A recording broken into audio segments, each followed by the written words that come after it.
so that your word can be glorified. I pray this in the name of Jesus Christ, our Father.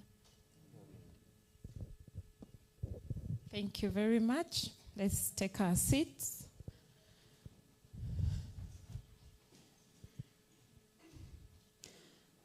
And we also thank Events on Time. One time we hired a PA system from somebody else here at Makerere University, and the Vice Chancellor was the chief guest. So I called upon them to play the anthems, and everything went silent. All the machines went silent. And guess what happened? The Vice Chancellor said, "Adong, could you sing those anthems?" I thought I was going to lose my job that day, but I did not. There were good Samaritans in the room who helped me to do that. So thank you so much, Events on Time, for always being very reliable. Ladies and gentlemen, I said earlier, my name is Harriet Adong. I do communications with the Research and Innovations Fund, which is funded by the Government of Uganda. And I am a young lady from Western Uganda in Kabale, where the wise women and men come from. I knew that was coming, but we can discuss that a little bit later. Allow me to welcome each one of you here for this engagement, but allow me to also highlight a few of the participants who are here. I'll start with the secondary schools. I've been informed Mubende Army Secondary School has joined us. Thank you so much. They were part of this study. But I've also seen and witnessed a uniform from Mengo Secondary School. Thank you very much, the teachers and the students who have joined us. I've also looked through the list, and several of us are from Makerere University. Thank you very much for joining us this morning. But amidst us is Mr. Jita Joseph from UNEB. Thank you for identifying with us. He is with Miss Mutoni Josephine, also from UNEB. I was in UNEB recently following up on my daughter's remark. And guess what? We changed from C to B in chemistry, and we were so excited. So thank you very much for giving us the opportunity. We also have a representative of the Director Quality Assurance from Makerere University, Mr. Makerere. Thank you so much for joining us.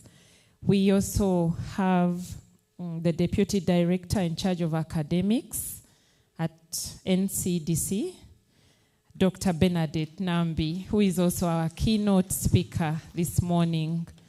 Thank you very much. I'm excited just because you're female, like I am. So thank you. Amidst us is also, I think, the newest principal on the block. Yes, Professor Helen Nambalira Nkabala, Principal, College of Humanities and Social Sciences. Thank you very much for being who you are and for keeping all of us young women very motivated. We look up to you. Amidst us is also my very, very, very important person. I think this month he will sign off my paycheck. That is Engineer Professor Isa Kabenge. He is right at the front here where we are seated. Today he's representing the chairperson of the Research and Innovations Fund at Makerere University, although he is a grants management committee member like Professor Nambalira is. So I must do my job very well because my supervisors are within the room. Ladies and gentlemen, you're all most welcome. I'm sure we all know our principal investigator, Professor Nanyonga Tamsuza. She has very many names, but I will not narrate all of them. I love that too. Thank you for convening us together, and thank you for being the strong woman who you are. We have a physical space here, but we also have virtual participation. We have a few participants online. They are all most welcome to join us this morning. I have seen several other schools. Unfortunately, I cannot identify your uniform, but are you able to tell us who you are and where you're from? Which school is that over there? Pardon?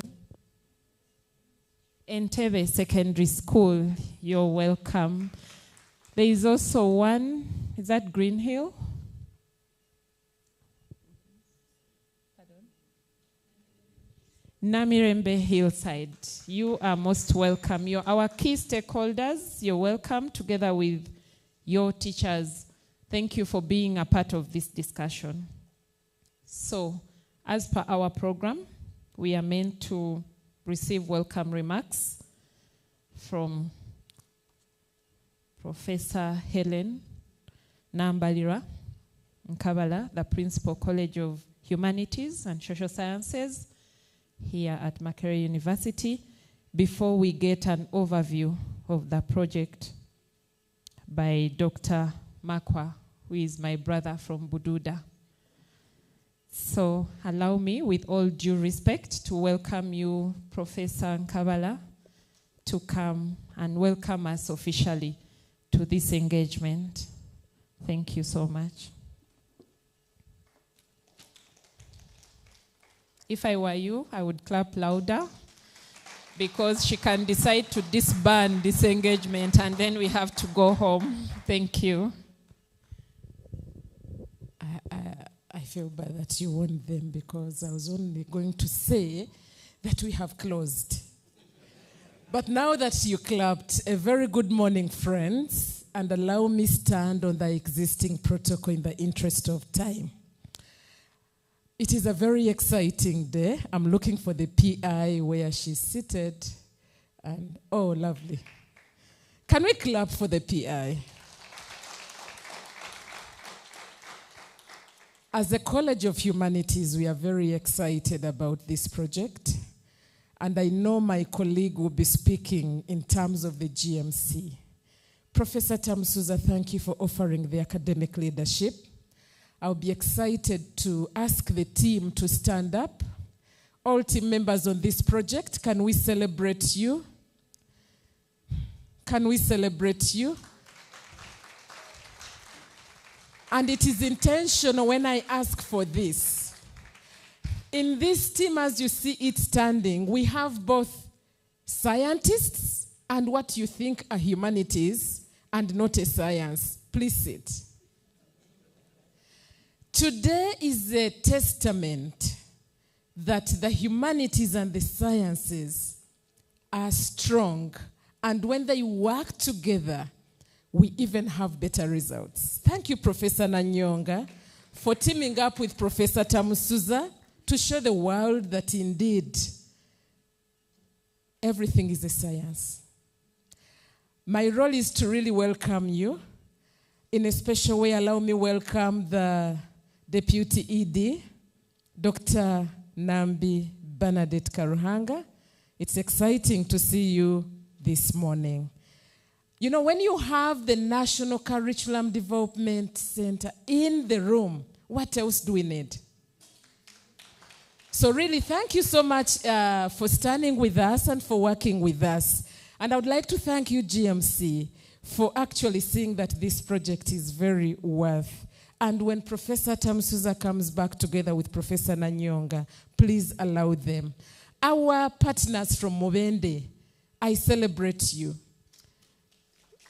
I have followed this project closely because it was started during COVID.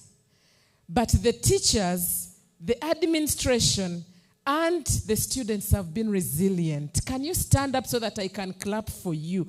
I will be the one to clap. And that's how we do it from the East. So So thank you very much for standing with us and accepting to work with us. I want to welcome all colleagues in the room, all university administrators, my dear friend Dr. Walimbwa, you're very welcome, and colleagues from CHUS and beyond. You know, it's always CHUS and beyond. The College of Humanities is excited to have you in the room, and in a special way, we welcome you, Professor Justine Tamsuza. Thank you for supporting us from where it matters most. A very good welcome, friends, and I wish you a very good day. I may come back here, Harriet, later in a different capacity, but for now as a college, this is a very special day for us, and I would like to thank God for it and wish everyone a special day, and the project team keeping on. Thank you. Let us excel together as the College of Humanities and Social Sciences.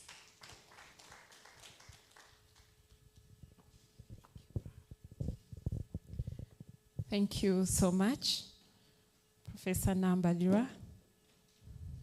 Little did I know that you were a little politician upcoming, but I'm beginning to appreciate that and to learn from you.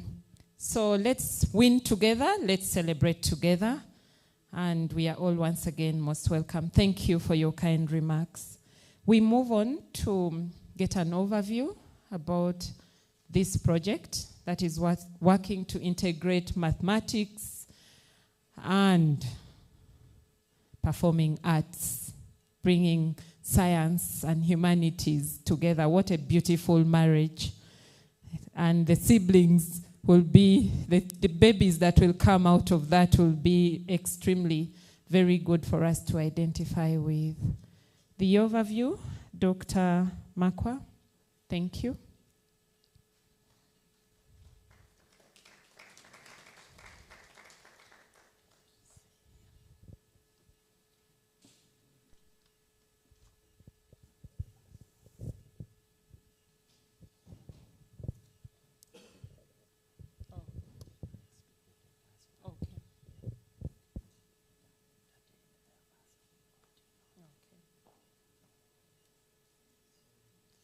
So Dr. Dominic Makwa is one of the research team members here on the project led by Professor Nanyonga Tamsuza. And when I engaged with him earlier, before he shares with us the overview, he indicated that he has done a lot of work in Bududa, integrating performing arts to relocation of the landslide victims. That's quite interesting. So thank you very much, my brother, for the good work. And we look forward to continued engagement. Over to you. Yeah, thank you so much, Madam MC. My name is Dominic Makwa. I am a team member and also a lecturer in the Department of Performing Arts and Film. It's a simple job I'm going to do just to talk about the overview of that project called IPATeLMaSS. So I also talk about why we are here. So we are here to share the findings of a research project entitled Integrating Performing Arts in the Teaching and Learning of Mathematics in Lower Secondary Schools. And that project is IPATeLMaSS. IPATeLMaSS is a research project which is funded by the Makerere University Research and Innovation Fund, RIF, through the Government of Uganda.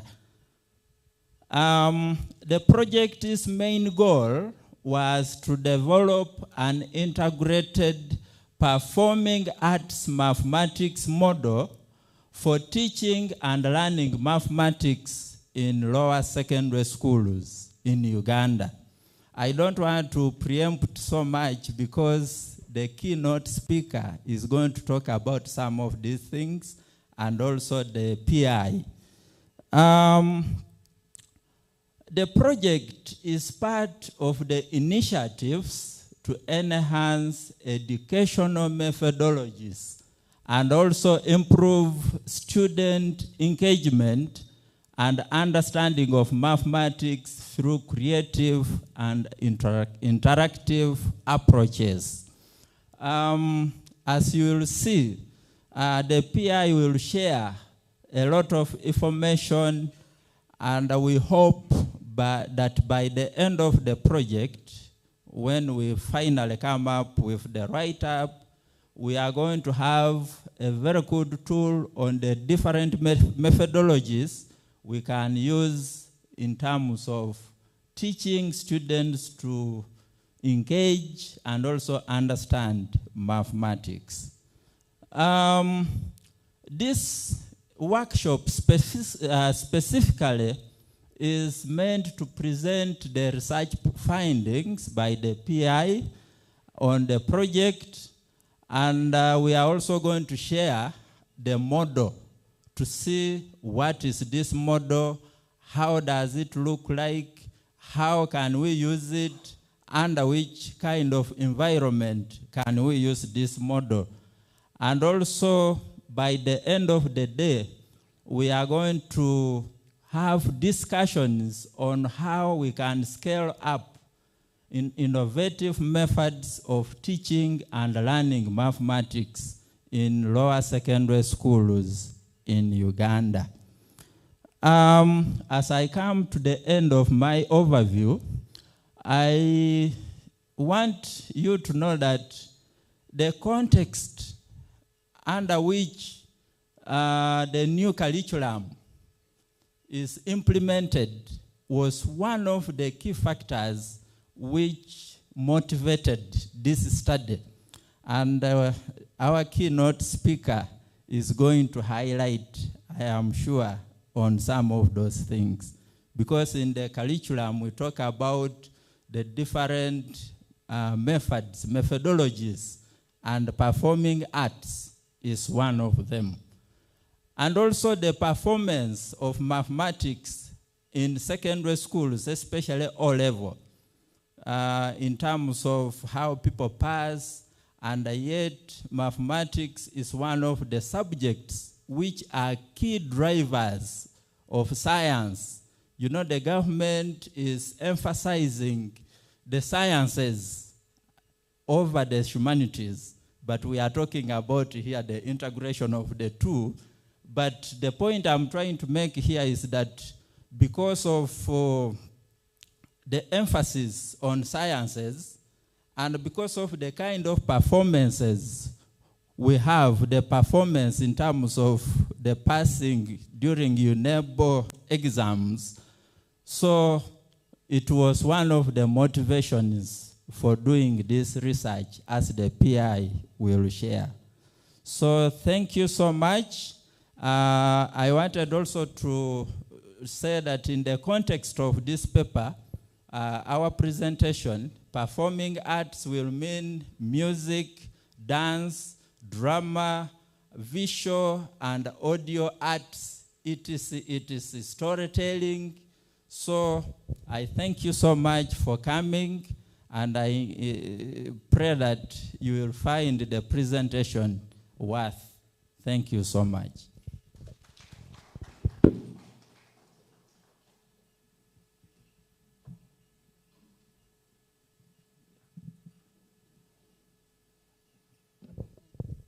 Thank you very much, Doctor. We are moving on to have the keynote address by Dr. Nambi from NCDC. And I was seated behind there and trying to Google who you are. Yeah, but Dr. Nambi Bernadette is the Deputy Director at the National Curriculum Development Center. She's in charge of academics and materials development. In addition to that, she's very passionate. What came up on Google is that you're passionate about lecturing, which is teaching, but also research supervision, curriculum design, which speaks to why we are here. Maybe we shall incorporate performing arts more easily and quickly because we have you. But she's also passionate about offering mentorship and leading, in addition to coordinating different activities specifically in education. So Dr. Nambi, you're most welcome to share with us the keynote address on innovative teaching, learning in the new curriculum of lower secondary education in Uganda. Join me to welcome Dr. Nambi.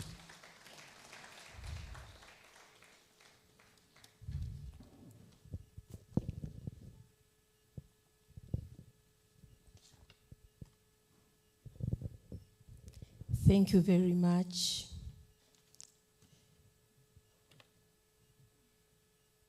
Harriet, I was trying to pick the name. Okay. Thank you very much, Adong. The principal, College of Humanities and Social Sciences, the principal investigator of this project, the delegates present, you'll excuse me, I may not be able to follow the protocol. Ladies and gentlemen, good morning to you all. My name is Bernadette Nambi Karuhanga, as already presented by our Director of Program. I'm the Deputy Director in charge of Curriculum Review and Instructional Materials Development at the National Curriculum Development Center. First and foremost, I would like to appreciate Professor Tamusuza for giving me the opportunity to be here and share what we have packaged for our children, our learners at O level. And also I want to thank the principal and the Vice Chancellor in absentia for always partnering with the National Curriculum Development Center on matters academics, specifically issues to do with curriculum design, development, and implementation. Thank you very much for the invitation. Without wasting a lot of time, let me take the delegates through what we have today. I was requested to talk about the innovative teaching, learning in the new curriculum of lower secondary education in Uganda. I'm sure that majority of you are aware of what's currently going on in our country in as far as the lower secondary level is concerned. As a center, we have had numerous reforms. Our reforms started with the early childhood development level, where we converted the curriculum to a competence-based curriculum. We went to primary level, but I think we lost it when it came to implementation. And then we went to lower secondary level, where we are at now. And we have moved away from a knowledge-based curriculum to a competence-based curriculum. It is being talked about all over the place, with a lot of benefits, a lot of challenges, a lot of interesting things. But for us, we think that this is the kind of curriculum that will help our children to learn, as opposed to just cramming, get through the system, come out of the system, and at the end of the day, fail to do anything for themselves. I just felt the need to give that small preamble. So the outline, I'm going to talk about the changes in the lower secondary curriculum because I feel that quite a number of people in Uganda do not understand when we talk about the lower secondary curriculum. They do not comprehend what it is. I just felt the need to talk about it briefly before I can proceed to the gist of the matter, which is the pedagogical issues. So, in a nutshell, the lower secondary curriculum talks about having the values at the heart of the learning experience, meaning that the values must appear in all the learning activities that have been designed by the teacher to the learner. But apart from that, as you can see in the next circle, we have what we have called generic skills. Other people call them soft skills. Other people call them 21st century skills.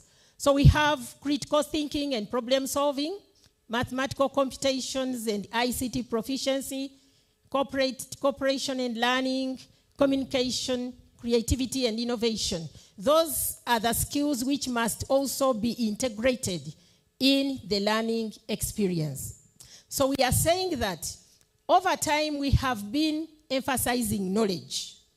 Right now we are saying we want to move from a knowledge-based curriculum to a competence-based curriculum which emphasizes values, which emphasizes soft skills, because you may be a very smart person, but if you don't have the soft skills at the place of work, you may not stand the test of time. Am I right? So we are saying we want to nurture our learners in a way that equips them with those soft skills which are embedded in their character, the values, the things that will help you to survive in your everyday living, as opposed to just getting the knowledge when you lack the character, when you cannot think for yourself, when you cannot even solve a problem. So we have those at the heart of the learning experience. And the learning experience is through our subjects, as you can see the colored circle after the black one. But we are saying that besides those subjects, we are also aware of what we call the cross-cutting issues. And these cross-cutting issues are derived from the cross-cutting issues that are recognized nationally, but also internationally. Environmental awareness, we are all aware that we are having challenges of the environment. We feel that our learners should understand and appreciate the climate, the environment, so that they can nurture it. Health awareness, most of us are not conscious about our health. We hardly exercise. We sit for very long hours. You sit from morning to evening. You get into the car. You get home. You sit on a couch. You go to the shower room. You go to the bed. You sleep. You wake up in the morning. You sit in the car. You come to the office. Then you're eating 24/7 without exercise. So we think we need to help our learners appreciate that. Patriotism and citizenship. I'm sure most of you have witnessed the many things that are happening in society. We no longer value other people around us. We don't care about the people around us. That's why we are comfortable snatching someone's phone, and after snatching the phone, we even want to kill that person. That's how far we have gone. So we are saying we want to have a community of learners who love one another, who love their country, who appreciate who they are, who appreciate other people, who value and respect other cultures, other individuals, no matter who they are. Socioeconomic challenges, everybody knows the socioeconomic challenges. So we are saying we want to make sure that our learners can be able to do something for themselves, to be able to survive in this challenging environment. And of course, the life skills. So that is the framework And we are saying that when all that is put together through the learning experience, we shall have self-assured individuals, responsible and patriotic citizens, lifelong learners, and positive contributors to society. So that was the basis of the curriculum review at lower secondary level. In a nutshell, that is all about our lower secondary curriculum. So what was the major change? For us, we are saying that all those years from, I think, the colonial times, we have had a knowledge-based curriculum with the teacher at the center of the learning experience.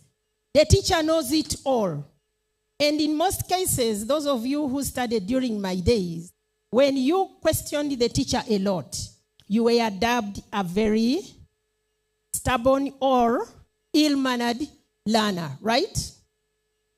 And then the student was considered to be just a receiver of knowledge. In other words, the student is empty-headed, for lack of a better word. I'm on the receiving end. I do not think for myself. The teacher knows it all. At the end of the day, after studying for 4 years, I'm assessed in 3 hours for the things I've studied in 4 years. So, no wonder we are having learners who have scored A's, who have distinctions, but when they are thrown in the world, they can hardly do anything for themselves. Having looked at this, we said no. We conducted a study, and there were a lot of issues that came up through the study. We also conducted a labor market survey, and a number of issues were raised, which we used and integrated in the curriculum. And so we came up with what we call the competence-based curriculum. And for the competence-based curriculum, we are saying that the emphasis should be the activity, meaning that the activity should be used to deliver learning. Integrate in that activity the key concepts that you want this child to acquire. Integrate in that activity the pedagogies or methodologies or learning strategies that you want this child to be able to learn, to use to learn. Integrate in that activity the assessment for learning, because here we were mainly focusing on summative assessment. Summative assessment refers to that assessment which you conduct at the end of a learning experience to find out whether the child has understood or not, but basically it is for progression and certification so that you can be satisfied that this child grasped everything. Whereas formative, which is assessment for learning, helps you to give instant feedback to the learner, such that when you ask this learner a question during the learning experience and they don't give you a correct response, you immediately interject and help them and guide them so that they are able to get back on track. So it is assessment for learning. And as you can see here, we are looking at discussion. Now, if you remember, one of our generic skills is cooperation, and therefore we emphasize a lot in this curriculum collaborative learning as one of the pedagogies. We don't believe in individualized learning because we believe that children can learn from one another, but they can also learn from the environment, the society. So collaborative learning is emphasized. And here, we are talking about the learner, the teacher, the learner, the teacher, meaning that the learner is at the center of the learning experience, and that learner contributes towards his or her own learning, but she can also create knowledge. Because you will agree with me that these learners we have today may even know certain things we don't know. Is that right? Yes, they know a lot of knowledge, a lot of information. And so we are saying we no longer want to see a teacher dominating.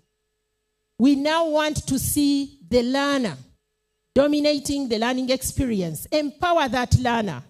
Empower the learner by creating a stimulus so that the learner can discover by themselves without you coming to class and say, good morning, class. Today we are looking at living things and non-living things. Living things are blah, blah, blah, blah. Non-living, and then you spend the whole day talking. And the learner's mouth is shut. We are saying, come and give a stimulus to this learner. And let the learner use their experience to tell you what they know or what they think they know. And after that, come up with a problem. Throw it to them. Motivate them to think. Because when you throw the problem to them, they will be critical thinkers. They will think beyond what you may even imagine. They will go through investigations. They will have group discussions. They will explore. They will experiment. They will research. And they will eventually give you what you want. I'm sure by the end of that process, that learner will be far better off than this learner who has just been given knowledge. So that is the major change in our curriculum, where we are saying we want to have the learning taking place around an activity, but also having the learner at the center of that experience. So why competence-based curriculum? I've already talked about the reason why we need to produce the 21st century learner. These days, it's not only about the knowledge you have. It is how you can use that knowledge to solve problems, to encounter challenges. And we are saying that the 21st century learner is expected to be a good communicator. If you have all your knowledge, but you cannot effectively communicate, it's as good as not having that knowledge. If you are not a collaborator, if you have in the department or the College of Humanities a very smart lecturer who is not collaborating with others, you can imagine what would happen. The 21st century requires collaborators. It requires creators, people who will add value to the institution, to the organization, to the community, not just people who are there to receive. It requires creativity and innovation. It requires critical thinkers. You're given a task, you think beyond. It requires people who can research, people who can use technology. These days, if you're not technologically proficient, chances are you'll be left out. So we are saying that because of the requirements of the 21st century, we needed to come up with a competence-based curriculum. And we have seen that when you have the old way of thinking, you don't expect anything new. You will still come up with the old way, old results. So what is the overall philosophy and aim of the lower secondary curriculum? Our philosophy was that we wanted to have a holistic education for personal and national development. Holistic in the sense that we are not only looking at knowledge like we have always done. We want now to see these learners do. They have to use their hands. They also must have the affective domain nurtured. They must have the heart, the feelings, the values, the soft skills, besides the knowledge. And we believe that when that is done, there will be personal development. And if everybody has personally developed, we shall definitely have national development. So our aim was to produce citizens with employable skills, and mark the word, employable skills, which are competitive in the job market.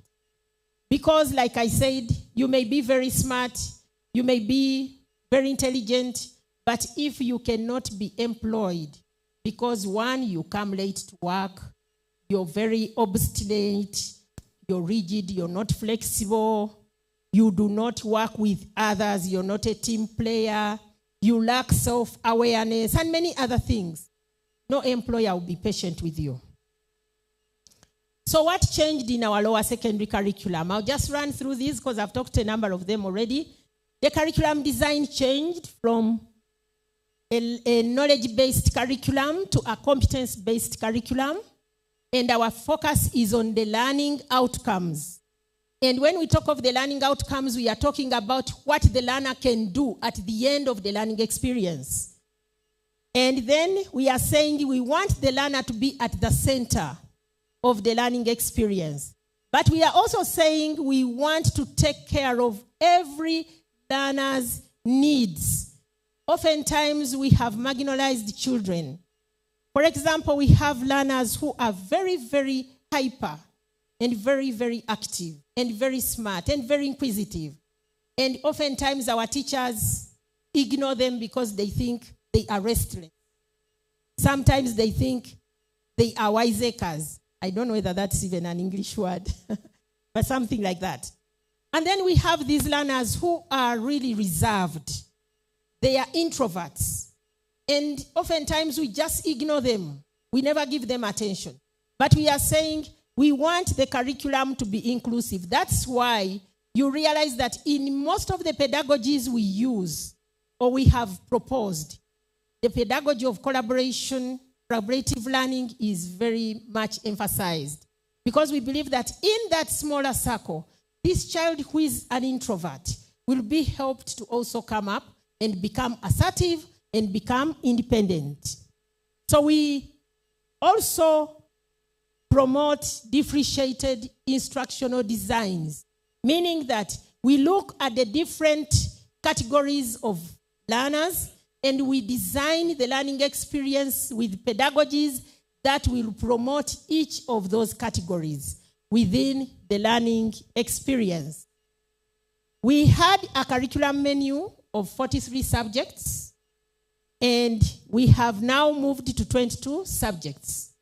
But at school level, we proposed that schools should have a maximum of 15 subjects. But I know that there are schools that have more than 15 subjects. Now that's at school level. Then the learner at senior 1 and 2 must do 12 subjects. Out of the 12 subjects, 11 are compulsory. Now, when you're developing curriculum, you have stakeholder input. We had a lot of discussions around the curriculum menu. Every stakeholder felt the need to incorporate their subject into the curriculum menu as a core subject. And so we ended up with 11, with 1 elective. And at senior 3 and 4, the minimum is 8 or 9. 8 for learners with learning difficulties, and then 9 for normal learners. The new subjects that have been placed on the curriculum menu include sign language, because we felt that we also need to take care of that category of learners. We also have physical education. We want to promote and nurture talent, and we have made them compulsory. We have made physical education compulsory at senior 1 and 2. We also have entrepreneurship, RE, and Kiswahili added as compulsory subjects at senior 1 and 2. Among the foreign languages, we added Chinese. We have been having French, German, Latin, and Arabic. We added Chinese for reasons known to all of us. General science was specifically designed for learners with learning disabilities. We have a category of learners who cannot do practical subjects. Maybe they are visually impaired or they lack limbs. So we introduced general science so that they can have a feel of the science. There was changes in subject names. We used to have music. We now call it performing arts. And we merged music, dance, and drama to form that subject. We used to have fine art. We have added it with design. So we call it art and design. We used to have history and political education as separate subjects. We have now merged them. We used to have home management and foods and nutrition. We have now called it nutrition and food technology. We also came up with technology and design. These were integrated from technical drawing, woodwork, metalwork, electricity and electronics, power and energy, carpentry, mechanical drawing, and all that. We felt that if learners are taken through this curriculum menu, by the end of senior 4, they should be able to have something to do for themselves. So the role of the subject content in the new curriculum changed. Because previously, subject content was basically cramming and reproducing what I've learned. Now we are saying we want to have deeper learning. You look beyond just the content. You analyze it. You explore around it. You come up with new knowledge. We emphasize knowledge, yes, understanding, but we are also looking at the skills. And here we are looking at higher order thinking skills. We are looking at practical and generic skills. We emphasize values, like I already said, and attitudes. And then, of course, cross-cutting issues. But we also take care of the contemporary and emerging issues. We also changed the school time. The school time remained, but we apportioned it into 2.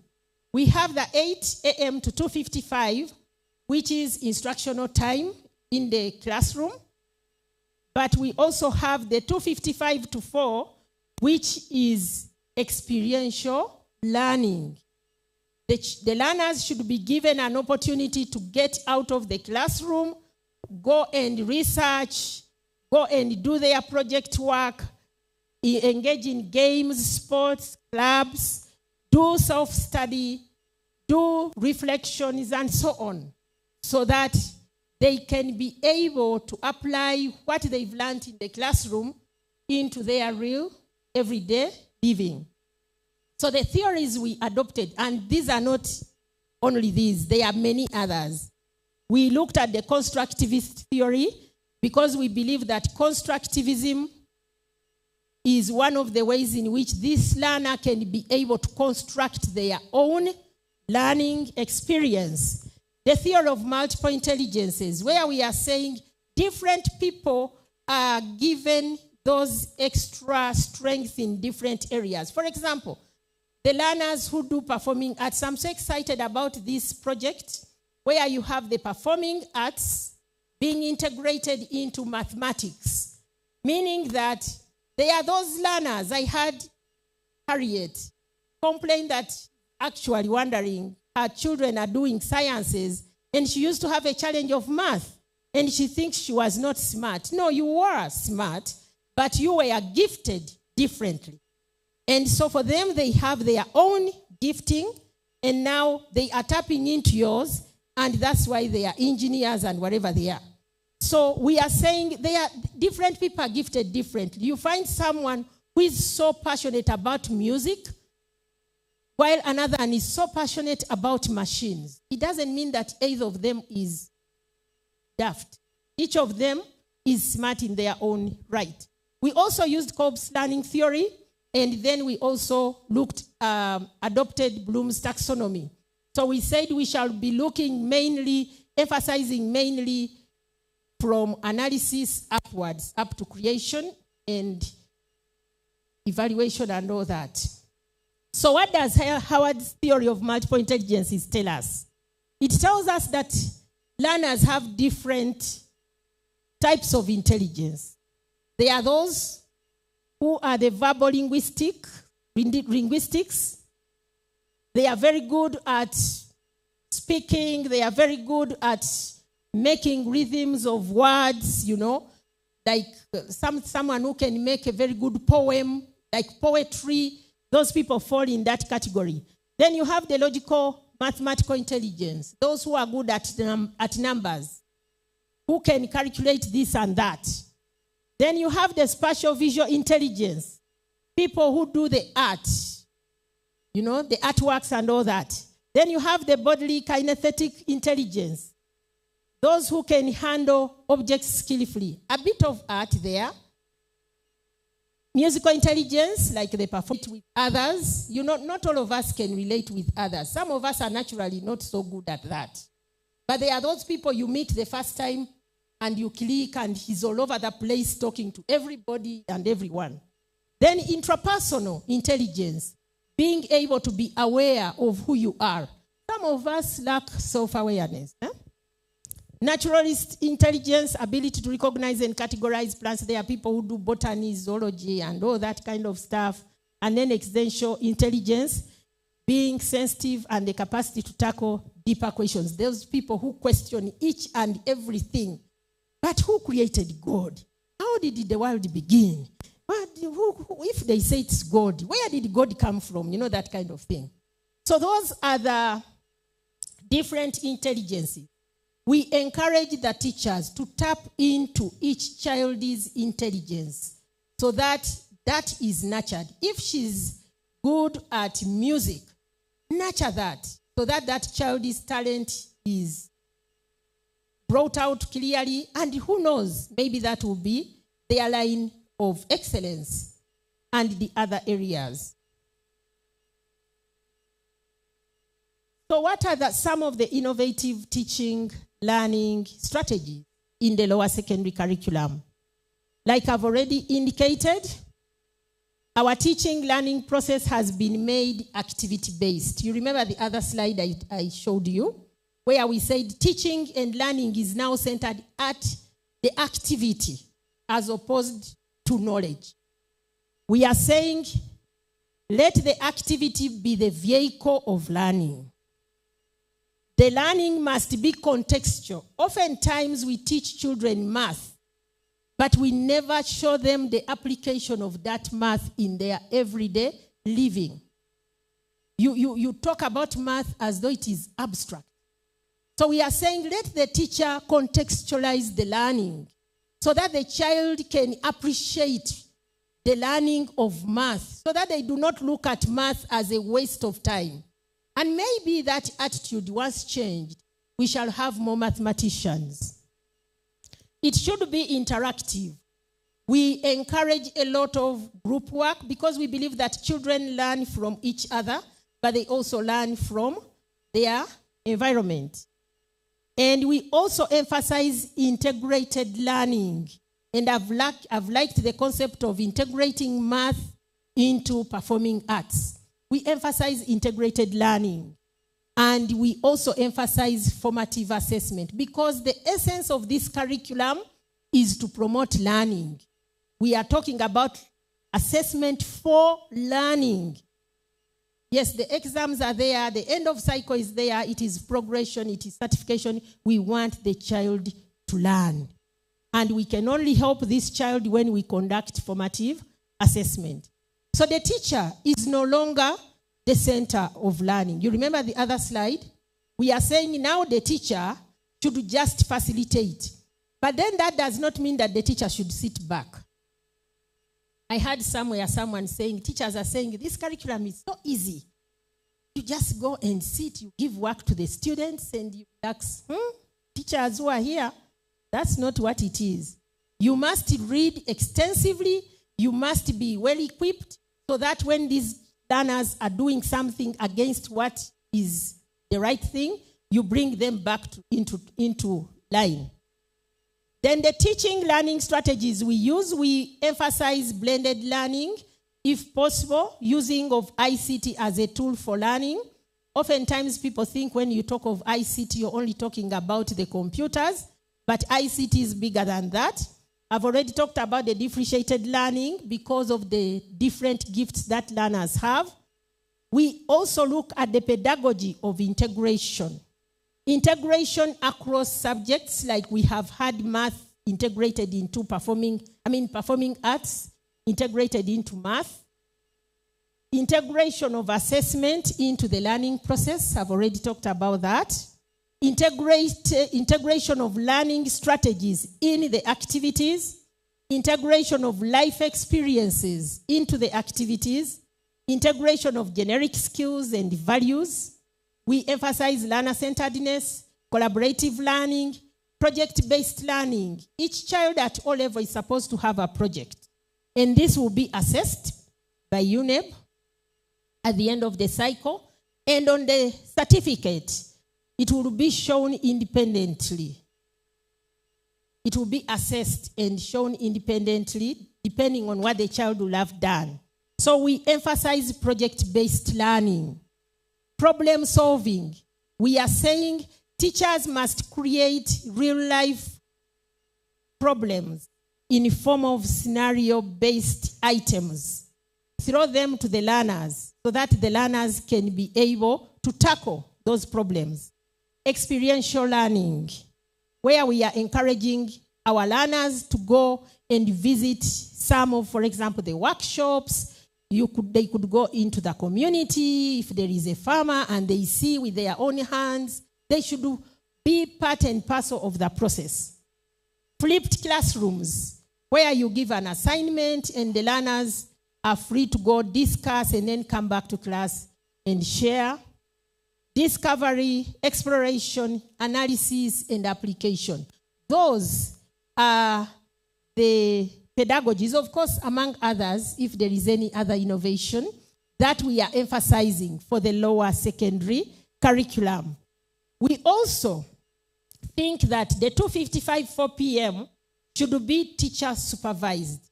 We have received reports that our teachers, once it comes to 2:55 or 3, they retire. They go into their other things, other business. I hope the teachers who are there, who are here with us today, are not doing that. You're supposed to supervise the students, to guide them, to lead them into the right direction. We also changed the assessment modalities. I've already talked about those assessments. But critical is that we moved away from norm-referenced assessment to criterion-referenced assessment, meaning that each learner has a level of proficiency. And so we are not saying that this one has got 90 and this one has got 0. We are saying that even that one who may not be very highly proficient has something to offer. So we came up with a criteria which determines the levels of achievement. And we are saying that our assessment is no longer norm-referenced, where we are comparing one learner against the other, but we are looking at this child as an individual based on the criteria we have put in place. So we talk of criterion-referenced assessment, where you have standards and then each child is looked at independently. We introduced a 20% school-based assessment. UNEB call it continuous assessment.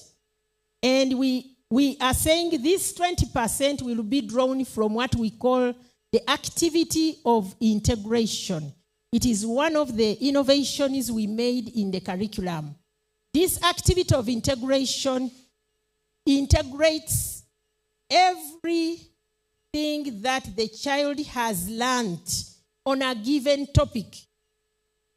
And you come up with a scenario-based item, taking care of the knowledge in that topic, taking care of the skills, the soft skills, the generic skills, the values if they are there when you're designing that activity of integration, and taking care of the cross-cutting issues in that topic. And you make it scenario-based, and you give it to the learner. and you're testing this learner to determine the extent to which they have been able to achieve the learning in terms of the knowledge in the topic, in terms of the generic skills, in terms of the values, in terms of the cross-cutting issues. And we encourage the teachers to, if really must be done, to always ask for something tangible at the end of each chapter in the activity of integration, which we call the product. But as you're doing that, how do you assess? You converse with the learner to see whether they are able to exhibit certain values and certain generic skills. You also observe, and all that should be part of the activity of integration. And then we also have the project. I've talked about that. Now, the end of cycle will constitute 80%, or 0.8, weight of 0.8. So the scenario-based items are based on what we call constructs, and these constructs are formulated as a result of merging the different learning outcomes.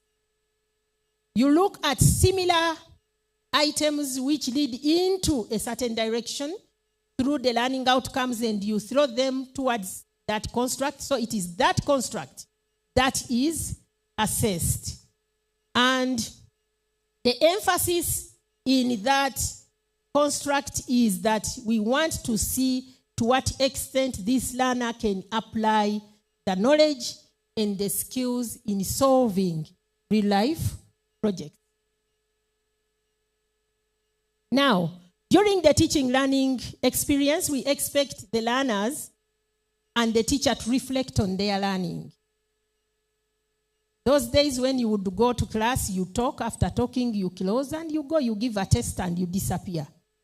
But here we are encouraging the teachers and the learners to discuss, reflect, try to understand, because the emphasis is on continuous improvement. Ask questions like, what have you picked? What have you learned? You know, that is going to help you as a teacher to know to what extent the concepts you wanted to pass over to these learners and the generic skills and values have been acquired. What went wrong? What did not go well? Why? What can be done to make it better? The reflection is very important as part of the conclusion of your learning experience. I just want to talk about the activity of integration. I've already talked about it. It is school-based assessment. It is conducted at the end of each chapter taught. And to assess, the purpose is to assess the learning achievement by evaluating the learner's ability to apply the knowledge, the skills, the values, and attitudes acquired to solve a real-life problem. That's why we said contextualization is key. It should be aligned with the competency stated at the beginning of each topic. The curriculum is designed in such a way that there is a competency, and in that competency, there are learning outcomes. And the competency is for a given topic. So these learning outcomes help the learner to achieve the broader competency. So the activity of integration should be aligned to the competency, and it should be scenario-based. It has the context or the problem or the scenario, which explains the issue to be addressed by the learner. And this should be a real-life situation. It has an instruction or a task with an expected outcome, output. And here, the focus should be on what the learner will be able to produce as proof that they have done the task. And then it has the support resources or the materials. And these are to help the learners understand the problem in a given context. So that is a grammatical representation. And how do we assess the activity of integration? Like I said at the beginning, it is assessed at the end of every topic. And we have guided that the teacher should look at the relevancy, the accuracy, the coherence, and the teacher can give a score for excellence if the child has exhibited extra or additional innovation to the response given. So under relevance, we are looking at what the learner is giving as to whether it is related or connected to the problem at hand. Accuracy, we are looking at facts, the factual aspects, and coherence, logical flow of ideas. Whereas excellence is that extra score you give. At the end of the learning experience, we expect to have a report card. So the activities of integration, which are attached to each competence, are supposed to be recorded on that report card, which shows the learning achievement of a given child. We expect this report card to have both quantitative and qualitative report, a narrative explaining what the child can do and what the child cannot do. I know that some schools have gotten away with the qualitative, and yet that is the innovation in this curriculum. Because when you say that I've got 90, what is in a 90? What does 90 mean, for example? What does a 70 mean? But when you tell me that Bernadette can be able to design, let me say, to design a dress, but she cannot stitch it together, then it's clear that the parent or the learner will know that they need support in stitching, as opposed to just say 90, 70, or 60. So you have to come up with a rubric which must be based on that standard for the activities of integration. And these scores will be reported independently for each competency on the report card. Now, at the end of the year, the teacher is expected to assess the entire body of knowledge for a given class. For example, for senior 1, you don't have to set one question on the same thing, because this is competence-based learning. You set one question for a concept, for a competency, because the assumption is that once I've acquired the competency, I do not have to do it in another way. If, for example, I know how to drive a car, whether I'm driving to the town or I'm driving to Mbarara or I'm driving to Kamuli, I will still be driving the car. I have the competence. So we are saying that you cluster similar ideas together in the form of the learning outcomes, and then you get a construct, and then you assess the learner's ability to apply the knowledge, the skills, and the values in that construct. And this should be in a scenario-based item. And then you record their learning achievement. And on the report card, we don't only want the 70, the 80, the 90. We want a descriptive narrative of what this child can do. We want to see the generic skills that this child has exhibited. Is she a good communicator? Is she innovative? Is she creative? Those are the things we are interested in. We also want to know the extracurricular activities. How does she excel in sports? How is she in the debating club?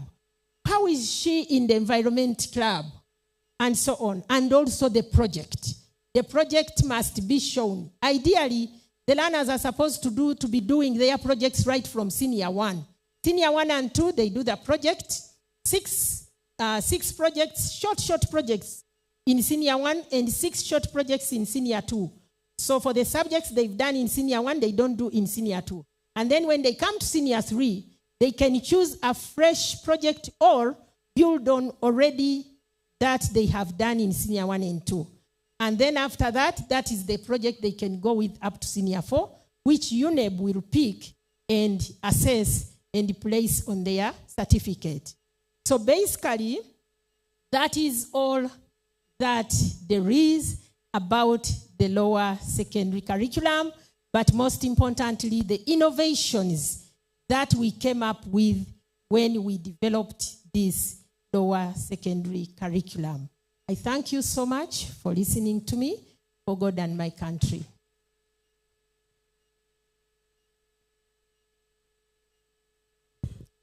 Thank you very much, Dr. Nambi. Thank you.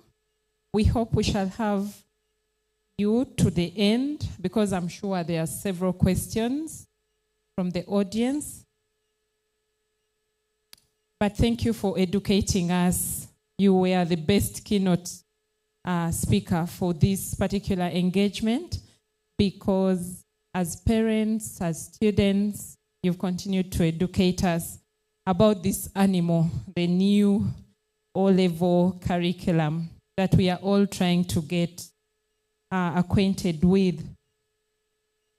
I specifically liked the fact that you are working towards ensuring that we have a holistic learner, a learner who can speak out, a learner who can fend for themselves out there, and who can be very much of value add to the community.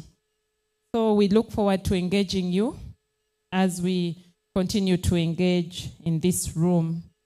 Ladies and gentlemen, allow me to identify a few officials who have joined us. Several of the staff from Makerere University have joined us.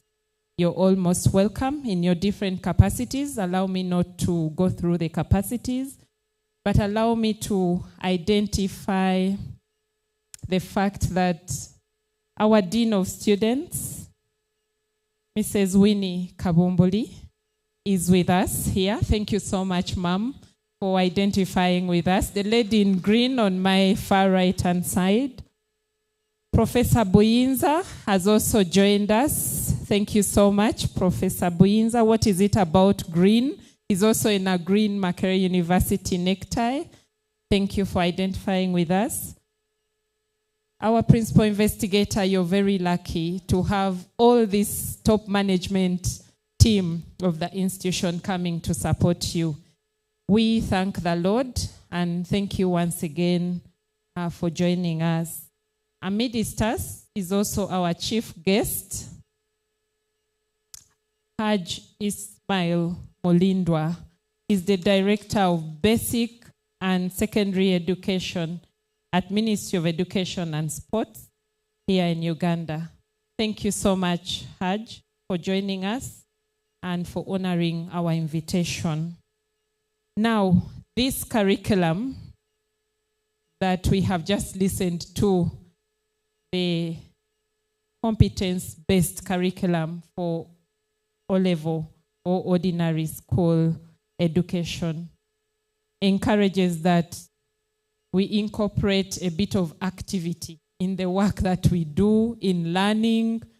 We have sat since about 8 a.m., which is very wrong. I'm sure Dr. Nambi, you know, she's nodding and saying, yes, Adong, you're speaking to my ears. So we have sat for long.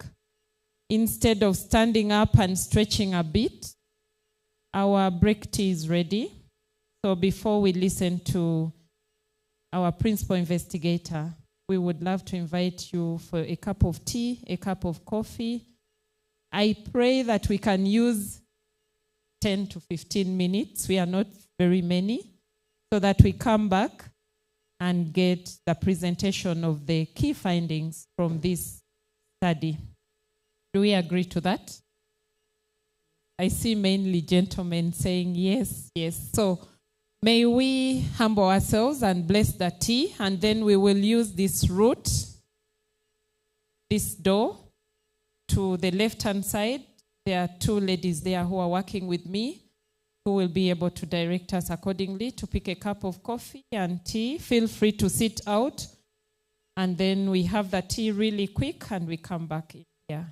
I see that's Gayaza High School. Gayaza High School? Yes, thank you very much for joining us, ladies from Gayaza High School. I was in Trinity College, Nabingo. We produced ladies of substance. I hope Trinity College can join us shortly.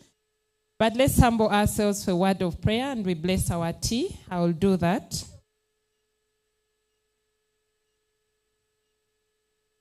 Oh, Professor Nambalira is an old girl of Trinity College, Nabingo. Ladies of substance. Oh, even Professor Nanyonga. Thank you. Thank you. We are quite many, so we are in attendance. Could you clap for Trinity College, Nabingo? Thank you. Thank you very much. Let's humble ourselves, a word of prayer to bless our tea. Lord, we thank you for the gift of life. We thank you for the far we have come, especially today. We pray that you bless the tea and the bites that we are about to enjoy. Bless the hands that have prepared it. May we take it to nourish our bodies so that we continue to glorify and praise your name.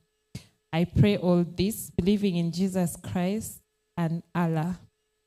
Amen. Thank you. You're most welcome. Over here. Yes, I had to take care of Allah because I need my job. I still need my job, but our chief guest is also subscribes to that. So let's have a cup of tea in 10 to 15 minutes. Please do not leave us. We still have a few more things lined up. Do not leave us, kindly. Let's just have a cup of tea and then get back to this room. About 10 to 15 minutes. The ladies are over here to usher us.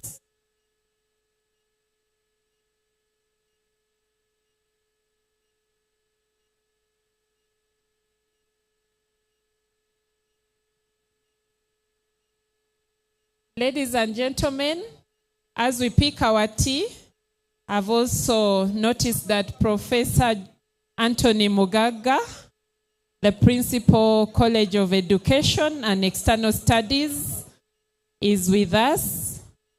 Thank you, Professor Mugaga, for joining us and for identifying with this cause.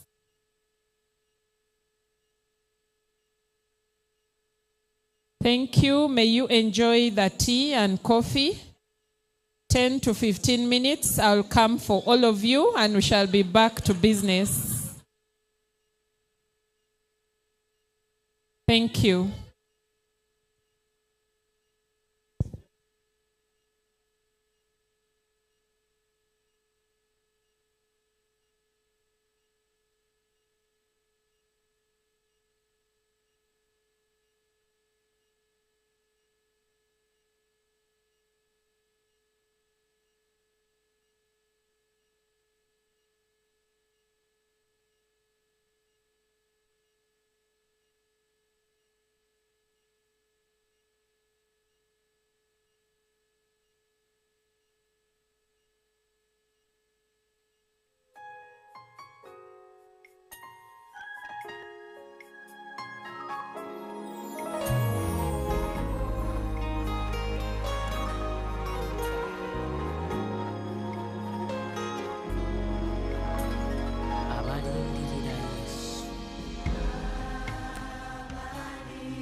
otwebembere Yesu, otwebembere, otwebembere, otwebembere. Aimukama, otwebe, otwebembere, otwebembere, otwebembere. Aimukama,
We can take our seats so that we continue with our program. I can see a few of the participants still outside, but I'm sure they will join us. Welcome back from the break. And now we are going to listen to the key findings by the principal investigator, Professor Sylvia Antonia Nachimera Nanyonga Tamusuza. I needed to say all those 5 names. Thank you so much for staying with us. Please continue to remain with us. I have also seen a team from the Secretariat, the Research and Innovations Fund, specifically the Accounts Department.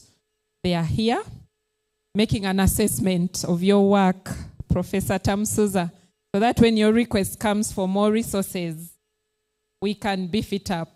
Thank you, team, for joining us. So let's join our hands, put our hands together to welcome our principal investigator, the lady who has led the team and brought us together this morning. Thank you so much, Prof, and we look forward to those key findings and working with you to see that we push them forward. Thank you.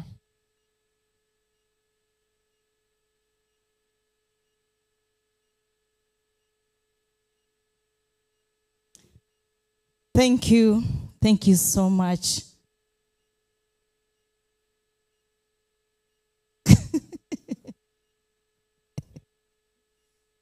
Thank you so much. I would like to thank all of you for being here. This is an honor to me, and I want to thank everyone. Some of you, I've met you before. Others are meeting you today. Thank you so much for honoring our invitation and also for honoring this very important activity. Probably before I start, I'd like to introduce my best half, Professor Justinian Tamusuza. Please stand up so that everybody can see you.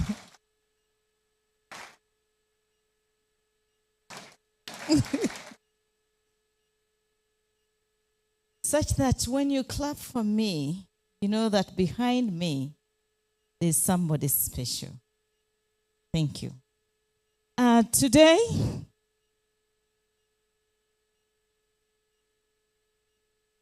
I know I've been taught to speak briefly, and I'll try to do that. So when you see me flipping my slides, it's not that I wasn't prepared, but it's because we've lost some bit of time, and I want to appreciate those who have to go very far away. I'll talk about the team, and then the problem that took us to this field, the project objectives, the methodology, the project outcomes, the project output, and the way forward. I hope RIF will give me a prize because I tried to follow the format that you gave. So whatever is missing, they are responsible because they gave me the format. Allow me to thank in a very special way our partners, the ones that we've worked with. This project is very special because it's not only carried out by Makerere.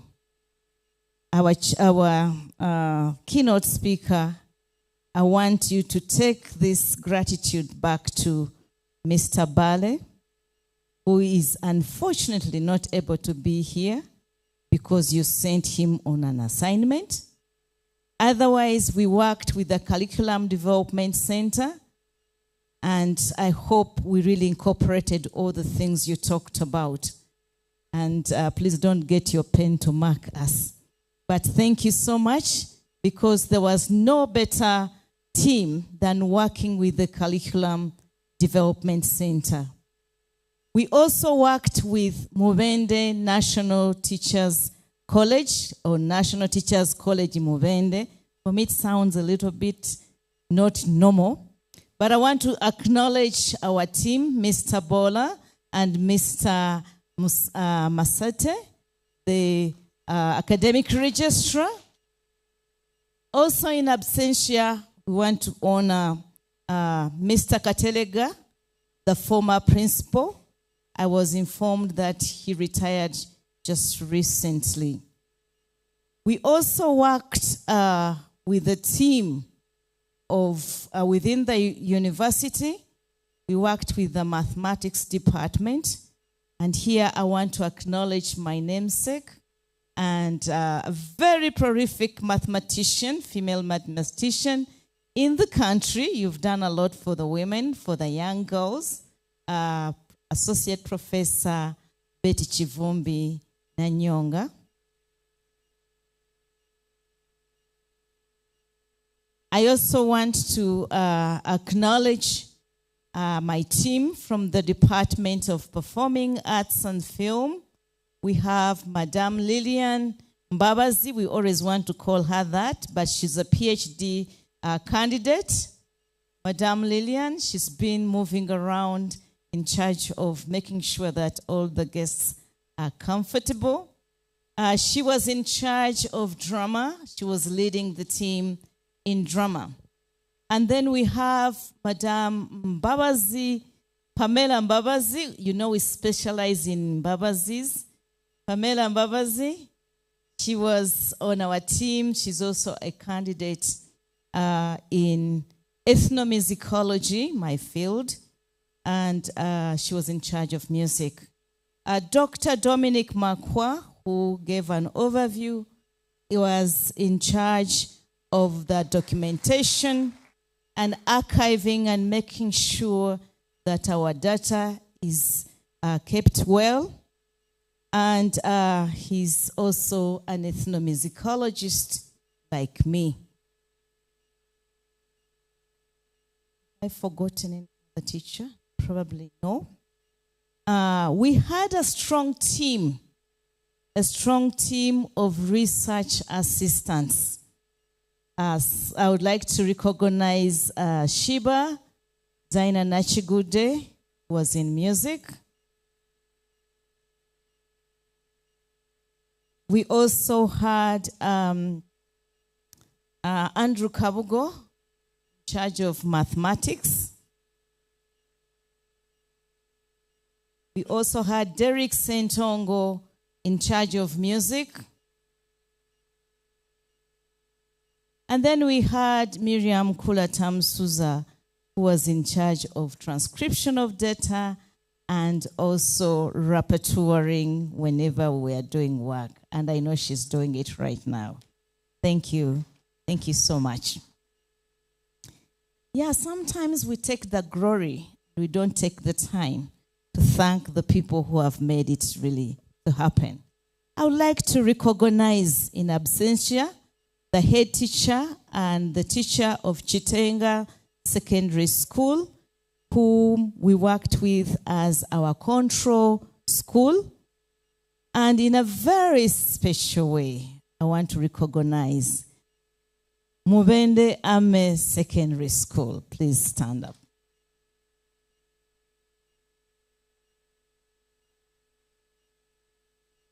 Working with you has made me change my attitude towards the army, the security, and the soldiers.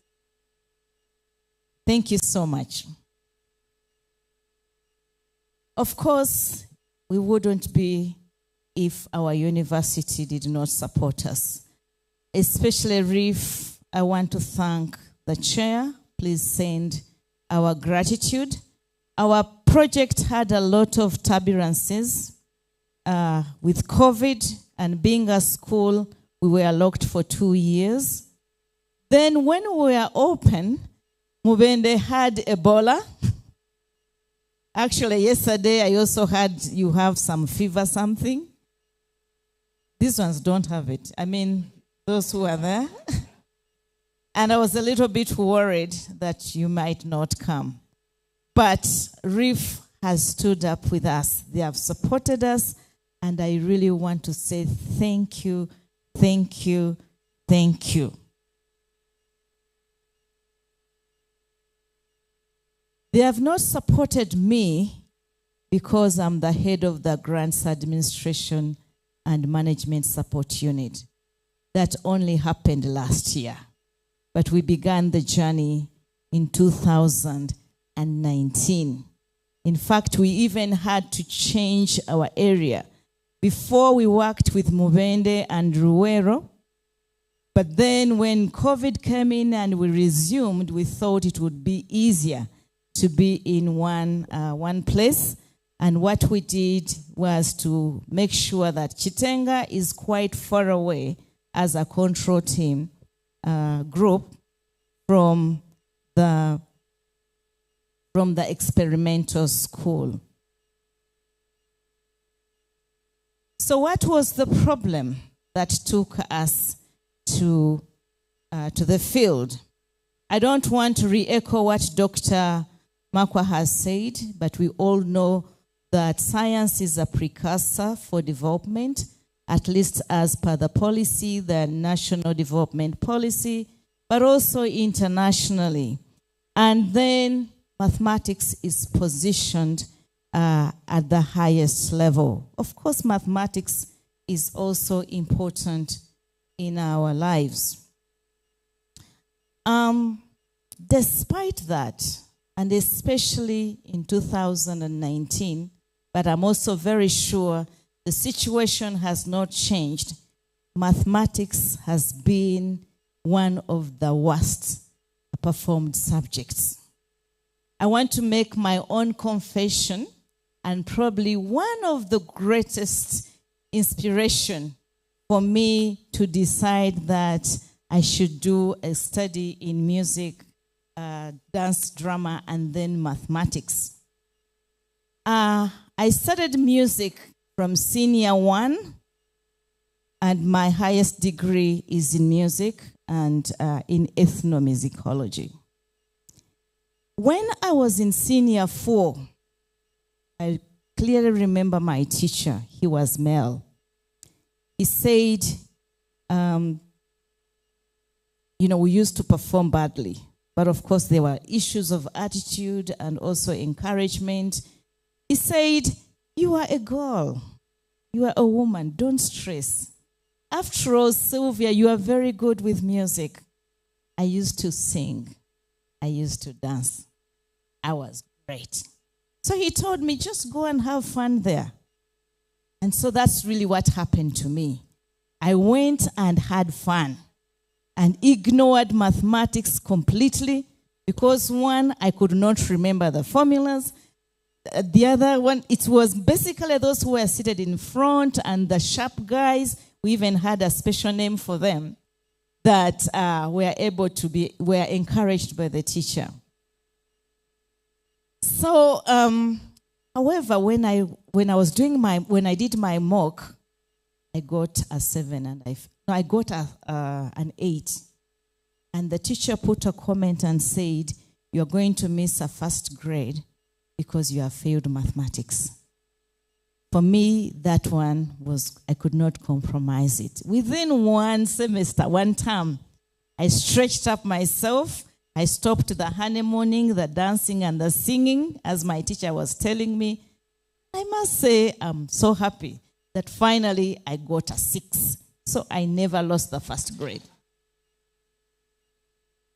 So when Makerere University and REEF advertised innovation, creating new ideas, I said, you know what? I need to bring my 2 friends together. I thought that, and of course I remembered in nursery school, in primary, many of us learned how to read, to count. using music, using drama, using dance. So why not revoke or bring back that memory? So that's what really inspired us. I won't go into the so many theories, the connection between music, dance, drama, but I want to say that it's very participatory, and indeed it taps into what the keynote speaker has been saying, because with music, with dance, you can't sit for 40 minutes. You'll be standing up, and in that way, would be making a contribution to the new curriculum. At the same time, there was the development of the new curriculum. If you remember, that was the time. And when I looked at it, it was very flowery, talking about interactive, integration and all that stuff. But there wasn't any model. There wasn't anything that we could look at. And I want to emphasize this. If we don't use the performing arts rightly, they'll be very negative. There's negative consequences. For example, if you sing about something that is wrong, you will never forget it. You continue to sing the wrong formula, for example. So I thought it was important to create a model that will guide whoever would like to use the performing arts as a tool for improving the performance in mathematics.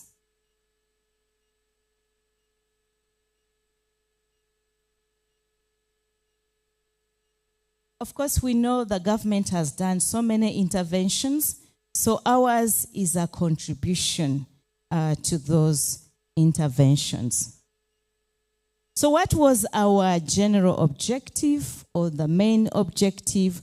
It was to develop an integrated performing arts mathematics teaching and learning model as an intervention to improve the performance of mathematics.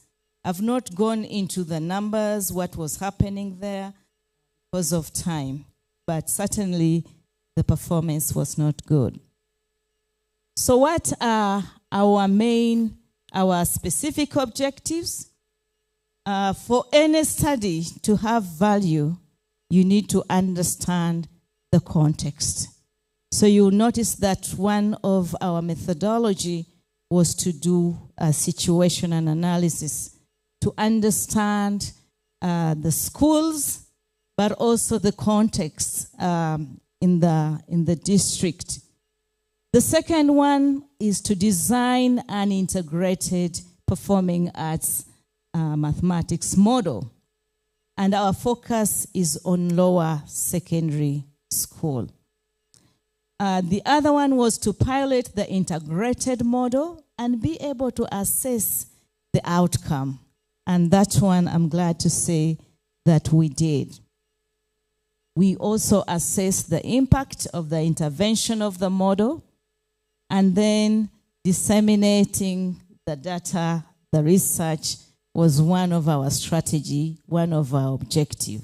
So this is not just a requirement by RIF, but we thought that it's important that we share this knowledge, because knowledge is accumulative, and we know that all of you will make a contribution to what we have found out.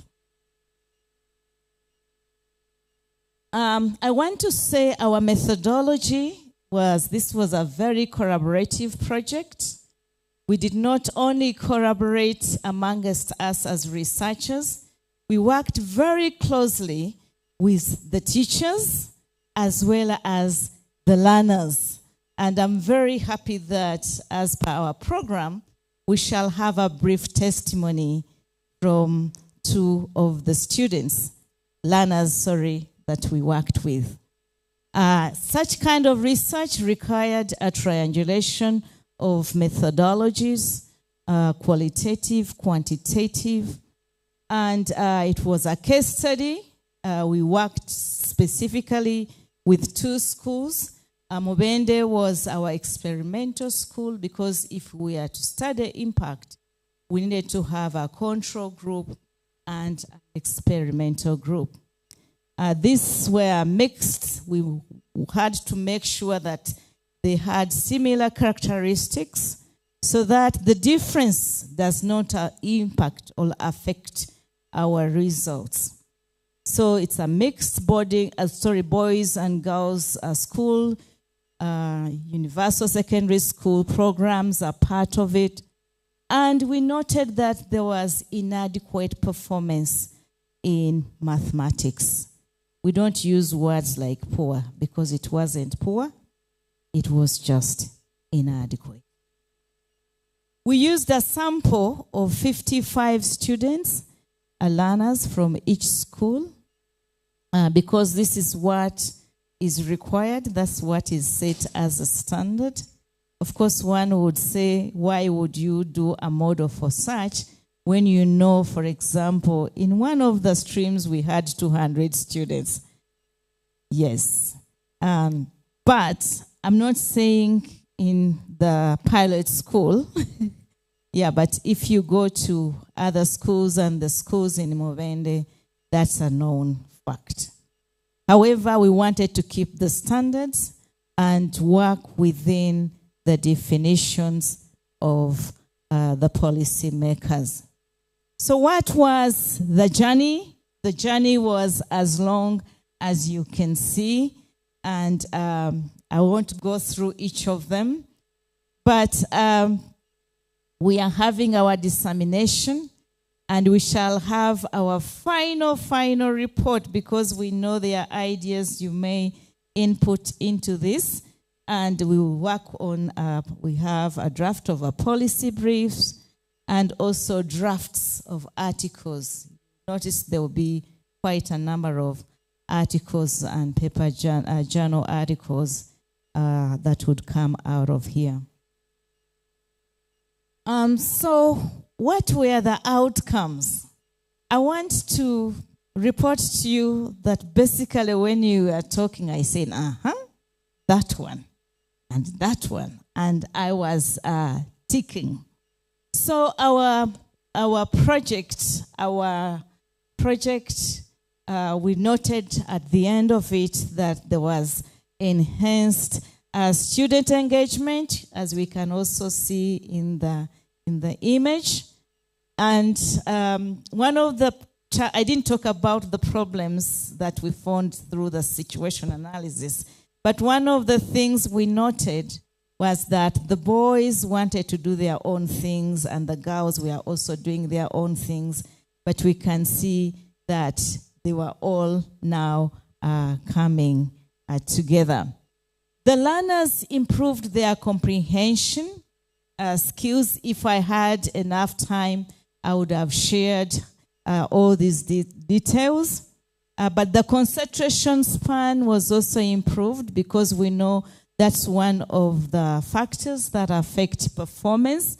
Of course, not only mathematics, but it is worse if it's mathematics or even many sciences. And memory retention of concepts. Most of the learners were saying this mathematics is very difficult. There are so many things to remember. It's just too hard. But with our model, we noted that there was an improvement in the area of retention of mathematical concepts, principles, and that was enhanced. Probably if I wasn't rushing so much, I would have shared with you and said the learners themselves agreed on a topic bearing, so we did our work on bearing. And we also noted that there was improved understanding through visualization and experiencing abstract ideas through performance and dramatization. My colleague has defined what performing arts is. We used all the different areas of performing arts. The other thing, and I'm glad you also mentioned that, are the transferable skills. I've seen some of my students here, some have graduated. I do emphasize that when I'm teaching music. Music, dance, and drama are very powerful tools that we can use even after we have finished school. We can use it in any kinds of contexts. In fact, I've seen many of my former students getting jobs in banks, yet they didn't study marketing. And of course, I'm in music, but I'm in management as well. Because of the transferable skills, creativity, critical thinking, communication, all these are very important skills, as you said. Can you imagine when they learn mathematics and they are also learning something else? That makes it very powerful. We also noticed a positive attitudes towards mathematics, because the negative attitude towards mathematics, like as I've even shared with you my own experience, is one of the factors that affects performance. Another very interesting thing is that there is cross-disciplinary learning. As someone is trying to improve their mathematics, they are also learning a skill. I hope, and I hope our learners will share with us the songs that they have been creating even thereafter. So integrating this is not only to benefit the improvement of performance, but it's also learning a new skill. Yes, the teacher innovation and professional growth is also another outcome. I'm so glad you used the word facilitator. In fact, we changed the name from teachers and we call ourselves facilitator. Facilitator Tony, can you put up your hand? Facilitator Tony was one of those that students thought, he's very tough. I'm glad we are going to see him dancing as we were preparing for our classes. And then you'll see the transformation. So, the other big output, what I was talking about are outcomes. Now the output is that we are able to develop a model, and this model defines the way we can use performing arts in teaching mathematics. But I also believe you can adapt it for another subject as well, because the principles are very transferable. And it also defines the environment. It's not just go have music, dance, whatever. I've seen this in many of the writings, the curriculums. They don't tell you exactly how to do it.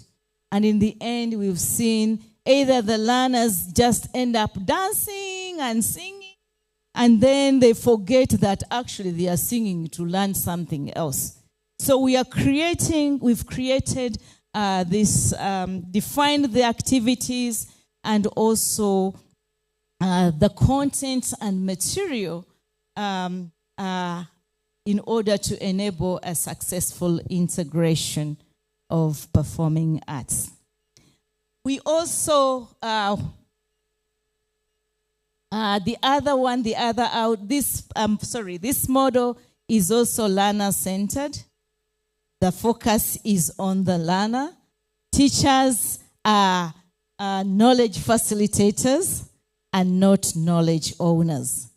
Here we are guided by Paul Ferreri's work, who deconstructs the fact that human beings and children in this case are not empty banks. You made mention of something similar to that, where we just go and deposit money, and what you don't deposit is not there. So learners, and it is very interesting, that they know so much than what we thought. We were just being amazed, and as we worked with them. I would like to share with you, I hope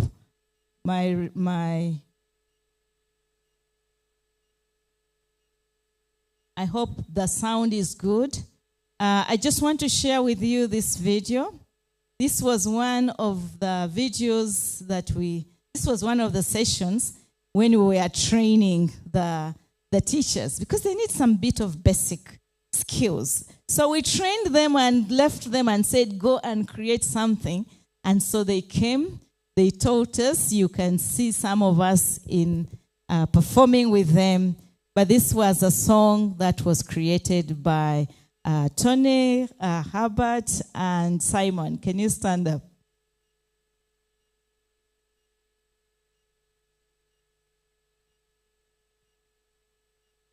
The first thing they told us when we came in, for us, we are not musical. We cannot deal with these things. That is too difficult. That is very hard. In fact, we have some people that ran away.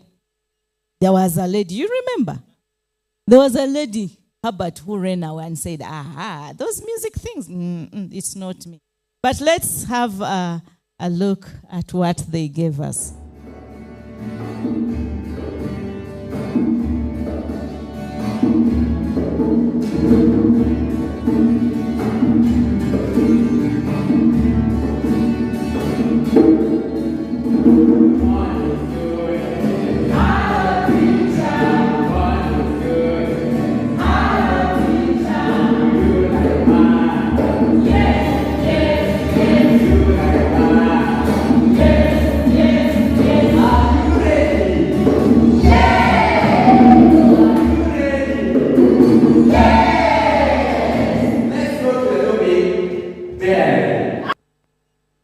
We were in a classroom setup. You can clap.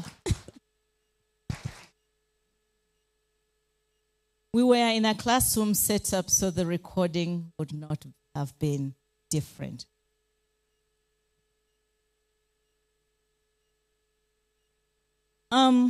This model also addresses specifically learners' inadequate interest in comprehension, memory of learned concepts, concentration span. Usually after about 20 minutes, the learners probably are not interested.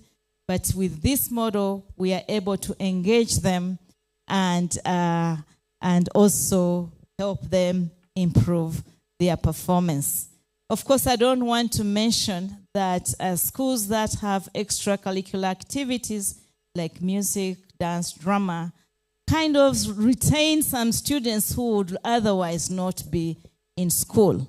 But this is an addition because they do not only stay in school, but they also improve their performance.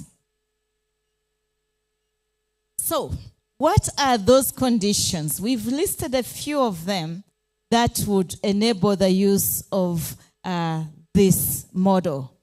The number of students matter. If you have 200, I'm sorry, you won't be able to use the model. The teacher-learner relationship. We had a time to unlearn to be teachers and become facilitators. So I'm hoping that as we are training these teachers that you want to be interactive, we are also teaching them facilitation skills so that they are not instructors, but they are facilitators. The time for each class, we found that if your class is, I understand some periods are 40 minutes, such a class would not work for this model because there's need to, just prepare. We do energizers, we do a lot of things that may not be able. So we suggest that for this model, at least a 2-period class. The nature of the classroom space is very important. However, we also explored spaces outside. Outside, you would see some of our activities were outside of the classroom. But of course, I'm also aware that there are some schools which do not even have compounds. So I'm giving a disclaimer such that when it doesn't work out, you don't say it doesn't work out. The content of what to be taught is also very specific. It's not everything. And we also choose in some cases, a role play, which is a drama skit, is good. In other cases, we do the dance. So that is very important to know which kind of content you are going to teach. Agreed? Yes, there are class rules. Otherwise, we can dance the whole day and forget. And also, at the beginning, there was also fear because teachers have some space of power. And so if these learners come too close, there might be a challenge. Okay? So there must be some ground rules between the learners and the teacher because music and dance being very interactive can cause, very close proximities and all that stuff. So we need to have that. Minimum skills for the teacher beyond university or college training. Here, you need to have some basic skills to be able to teach this model. And I want to say, and I want to assure you, even the chief guest, that Makerere University has the capacity. I have trained many people, and I know if you decide tomorrow and say we are taking on this model, give me just about 1 month, 2 months, I polish them up, and there you are. The nature of the equipment, yes, one other thing is collaborative. You talked about collaborative learning. Here we are also talking about collaborative teaching. It doesn't mean, because some people are naturally endowed without a voice. I've had some of them. But doesn't mean that you can't use the music, because there are also other instruments. You can also do collaborative work. Why not engage your music teachers in teaching science, working with the other teachers to support them and improve the learning experience? Here we had our dance outside the classroom, the context that I talked about. So what are the tools we use? I'm also listing just a few. Energizers, which is very typical of workshop format. Songs, either the learners create them, the teachers create the songs, or you can even have a pre-created song and use it to gather views and ideas from the learners. Drama skits or role play, choreographies, storytelling, audio visuals, props, and costumes. So those are some of the tools we would use. I'm not going to go into the detail, but this is a sample of a model in a mathematics class. We do actually outline. It's an 80-minute lesson. For example, when you come in, you can start with an energizer. Some learners come from very far distances. Some are very stressed. Some are feeling so bad, and you just come and start pouring your mathematics, They would just resent you. But let them have a warm-up. Let them have an energizer, okay? It could also be a movement, and allow them to generate these movements and this idea. And that is 7 minutes. I know there's always been this continuous complaint, music takes a lot of time and whatever, but we know that other classes, even if people are taught so many hours, they still fail. I have a niece, she's only in primary 5, but if you see the kind of work she's been given every day, you would cry. It is too much. And then in the end, they have lost all interest and they don't, So there's a lot of time you give to those classes, those subjects, but they are not beneficial because they are straining the brain.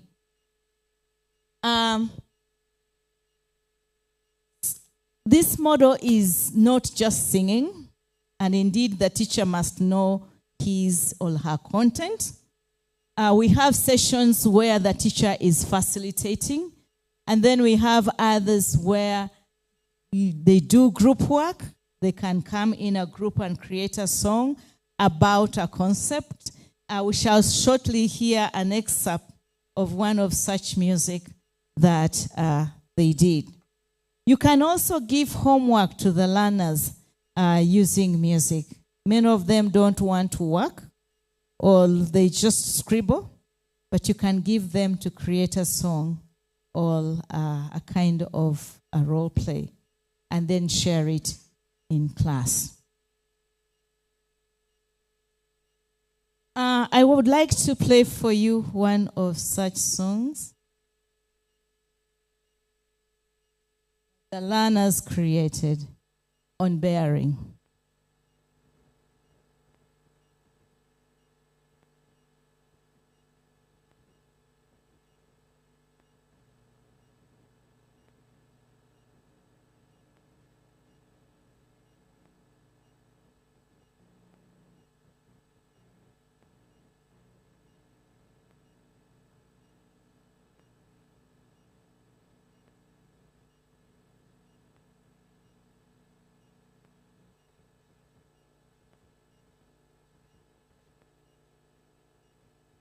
Coming to support me?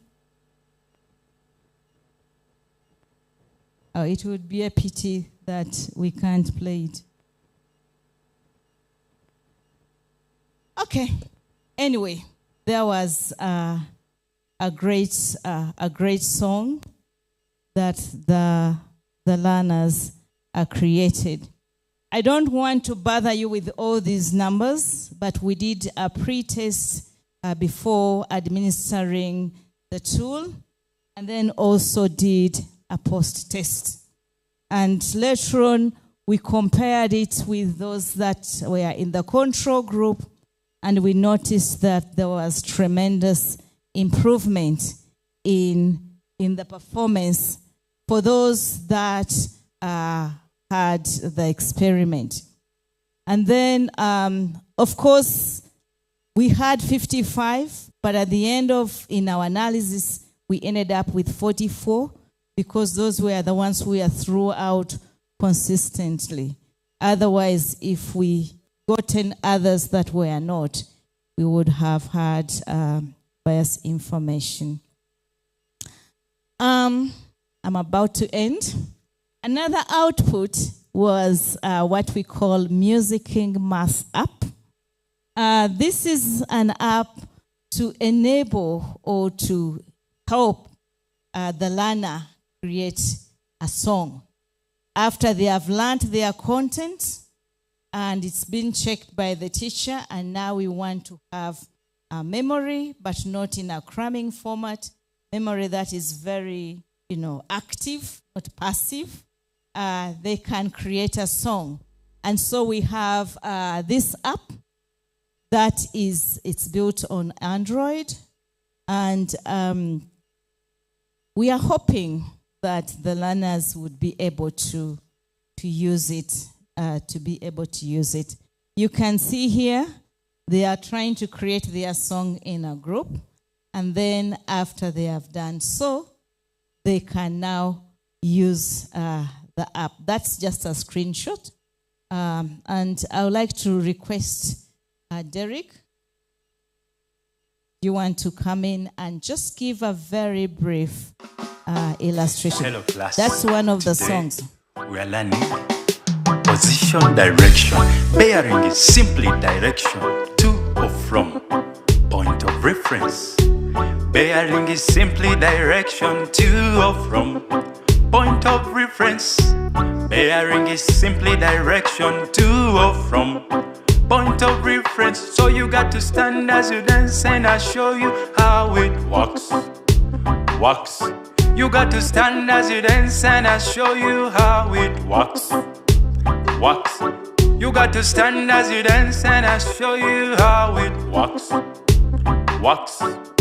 Before you is the north, behind is the south, your right is east and your left is west. Before you is the north, behind is the south, your right is east and your left is west. 1 and 2, move to the front. 3 and 4, step back. 5 and 6, move to your right. 7 and 8, take it to the left. Step 1 and 2, move to the front. 3 and 4, step back. 5 and 6, move to your right. 7 and 8, take it to the left. When finding the bearing of any point, draw horizontal line, connect to the other point. Measure your angle, angle from the north. Write down your answer in 3 figures. When finding the bearing of any point, draw horizontal line, connect to the other point. Measure your angle, angle from the north. Write down your answer in 3 figures. When finding the bearing of any point, draw horizontal line, connect to the other point. Measure your angle, angle from the north. Write down your answer in 3 figures. Bearing is simply direction to or from. Point of reference. Bearing is simply direction to or from. Point of reference. So you got to stand as you dance and I'll show you how it walks. Walks. So you got to stand as you dance and I'll show you how it walks. Thank you so much. The tech team, very humbled. Professor, for the opportunity. Protocol observed. Derek Sentongo is my name. Humbled to be here. So I'm briskly going to take you through the application.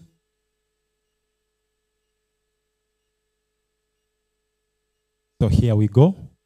I hope you're able to see this on the main screen. So I'm a student.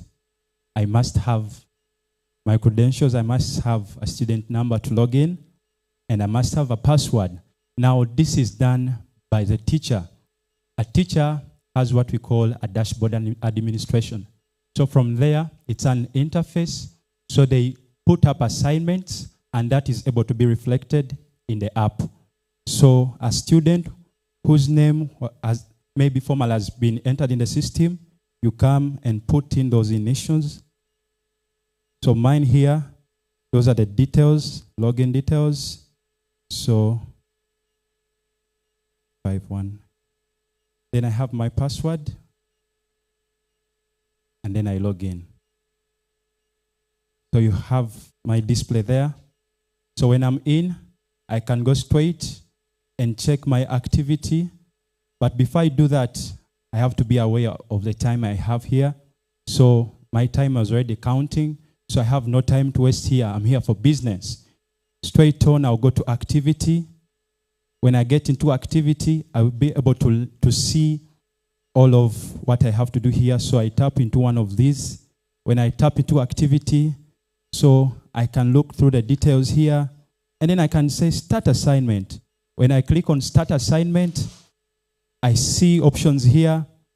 I can add a track, I can begin by a track, or I can tap to record. Maybe if I tap to recording here, and if I'm done, I can tap on my recording. There, you see it reflected up there. My recording is already up there. I could want maybe do by a track. Maybe I have my content. Yes, I want to begin by a track. So I can come here and choose from one of these tracks. Maybe say, I want to do hip hop. That's my preference. There it goes and it loads. So I can select one of those tracks. And when I select, I'm able to record with one of those. And after I'm done, I can save my assignment. And yes, I can after log out. Thank you so much for the demonstration. Sentongo is a member of the research team, and he's also my student. I teach a course called Community Music, which is training learners, students, here they are students, teaching them to use music beyond the stage. And so when I began this project, I invited him. I also have Shiba, she's also another former student, and also Susan, drama. So we do engage with our students and involve them. This was done. I know some of you in Makerere know me as a person who has now ventured in creating systems. I don't only create systems for grants management, but I also do systems for music. So the other outputs, we have created some curriculum materials, lessons planned for teaching bearing, workshop and training session materials, because we said teachers need to be trained, so we also have those materials. We have also created performance-based activities like skits, dance, routines, games, illustrating mathematical concepts. Of course, for now, it's about bearing. Of course, we also have research reports and draft articles. We've done disseminations, and this is the second one. We also had a dissemination in Movende in the community where we worked. In conclusion, because of their participatory, dialogic, dialectic, and creative qualities, performing arts, and they have very non-restrictive ways. You know, when we started playing music here, I could see everybody dancing. And I didn't ask you, you just did it without anything. So this carries information, memories, music, dance, drama are able to store information, and that allows us to be, it allows us to use it as a tool of learning. So what is the way forward, or recommendations, knowledge, or policy influencing points? Number one, we have to have an intentional curriculum development, and standards must be set if we are to include, we are to integrate the performing arts in any other subject, and in this case, mathematics. I know many times people say, oh, you use in some music. Yeah, you know, it has to be very intentional, and standards must be set. The other one is that teacher training and professional development must be looked at, and of course funding in this case is very core. And assessment and evaluation, we need to do further research. As I have told you, our research was limited to one school, one topic. We need to expand it, upscale it, so that we are able to even gather more data in integrating the performing arts. Further research development, I've already mentioned this. And then community engagement, you talked about that. It's very, very important. And here I borrow the African proverb that a child is raised by a community, by an entire village. So here we need partnerships, and these must be intentional. And I know what is intentional must always be in policy. So engagement between schools, arts organization, different community stakeholders, musicians, performing troops. These are all very important partners in this. And of course, by addressing these implications, policymakers create an environment that allows us to integrate mathematics and performing arts and improve our performances. What is my call to action? We need support. We need to support the innovations, this kind of innovation, teaching and learning of mathematics, and advocate its integration. And here I'm speaking and requesting those who have the powers to make such policies happen. And also I want to ask you to share your experience with anyone. I know your head teachers for the schools, administrators, the policy makers, and please spread the word loud. Thank you. Thank you so much.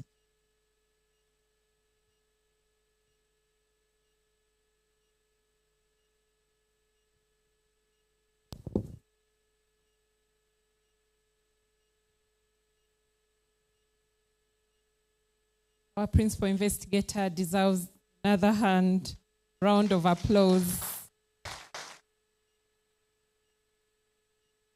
Thank you so much, Professor Nanyonga Tamsuza, for getting all of us on our feet. We're about to start dancing. Yeah, I'm sure at the end of this we should play that learning song so we see how Professor Buyinza can pull these strokes around here.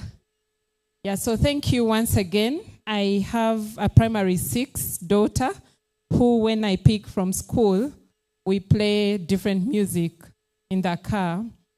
And by the time we get home, she says, "Mommy, that song is stuck in my head. I'm even singing it in the bathroom." So imagine that was a song trying to teach her mathematics. Would be having D1s everywhere and all the time.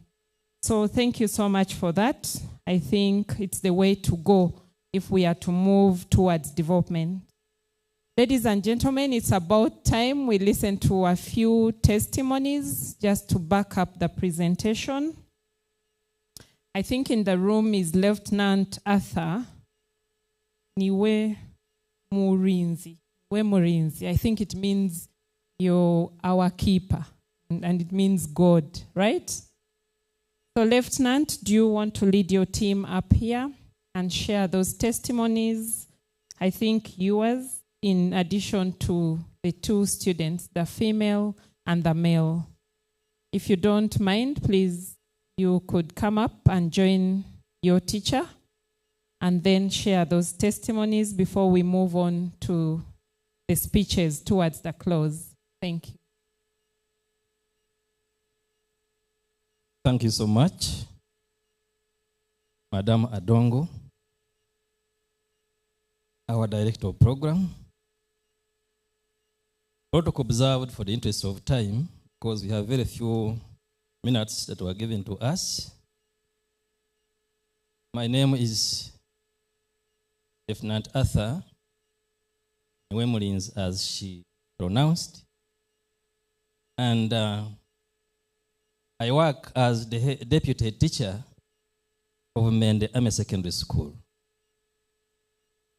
Makerere Secondary School is one of the schools funded by UPDF.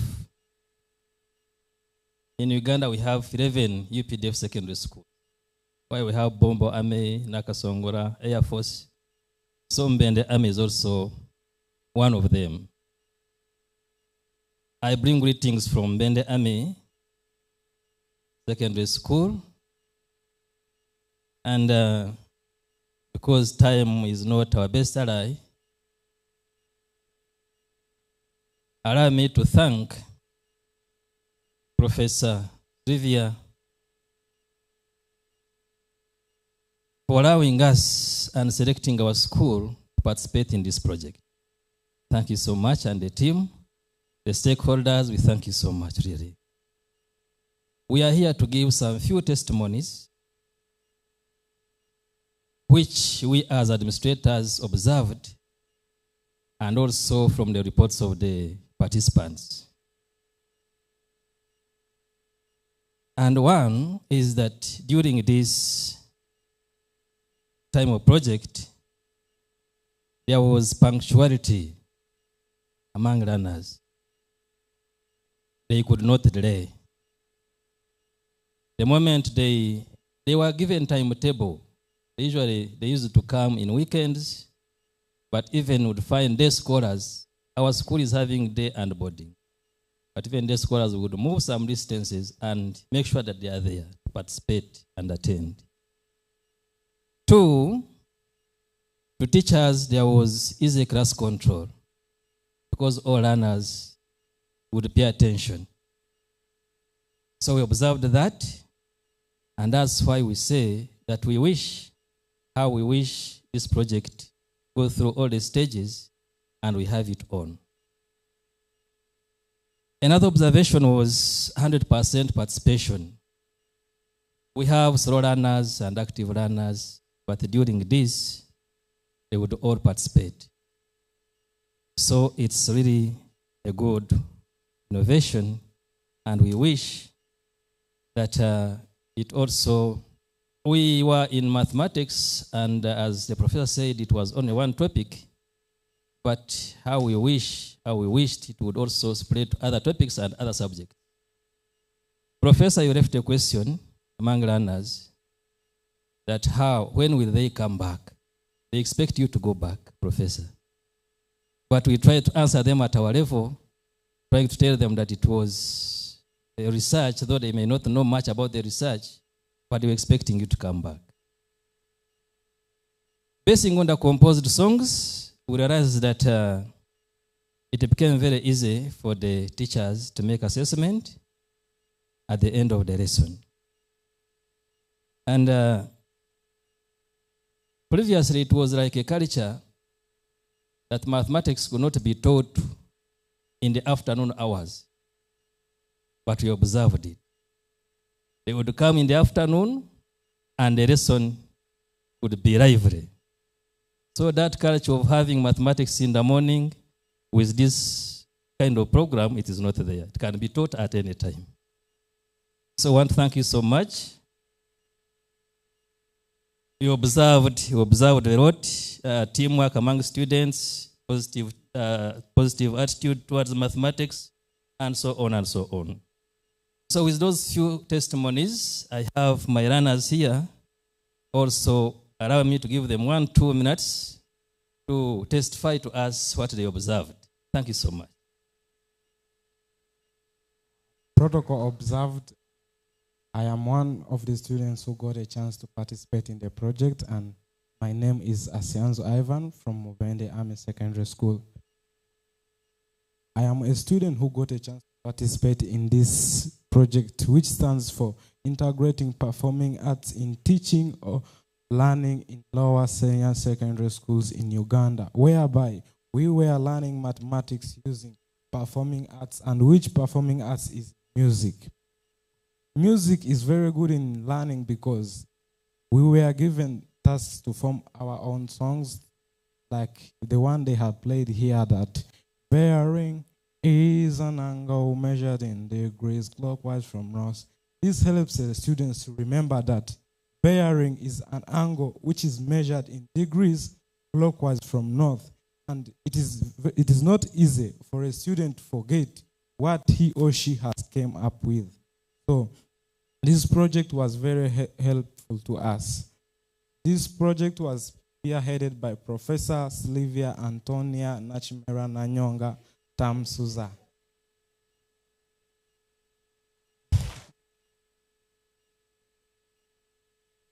The professor came with a group of people who were leading us in sessions of learning, and these sessions were taking place in the morning, after lunch, and in the evening. We could attend these lessons because lessons could be very fun. Like long time before they had not come for the project, you could find students out of class, like after lunch, having lunch, you find students outside asking them, like, what is the problem that there's a lesson of mathematics in class and it's not easy to understand mathematics after lunch. But if you use this format of teaching, students are very excited. Like when teachers come in class, they are always energizers. Students are always given time to come up with energizers so that to stimulate their brains. Even the student was dozing, when you come up with an energizer, a student's mind is stimulated so that that student can be active during the lesson. I have limited time, but if it was not for the time, I'll have many testimonies to come across. During this project, we had a number of benefits, and among these benefits is I got confidence. me, I was a student who could not manage even to stand in front of my fellow students. Although I was somehow nervous, I could not stand in front of my students, either presenting or giving out work, but by this time, I have the courage and confidence to stand even among all people like you to deliver some information. During this learning, the students thanked the project because we were very poor. We were poor in mathematics. We could not perform mathematics very well. When the project began, we were a group of many students, but during the project, we were given a test and some students were selected. So I was among those students who were selected. For me, I thought that we had performed mathematics better, but I got disappointed later to realize that we had somehow decreased in mathematics. So we could work hard so that we could improve on our mathematics, scores.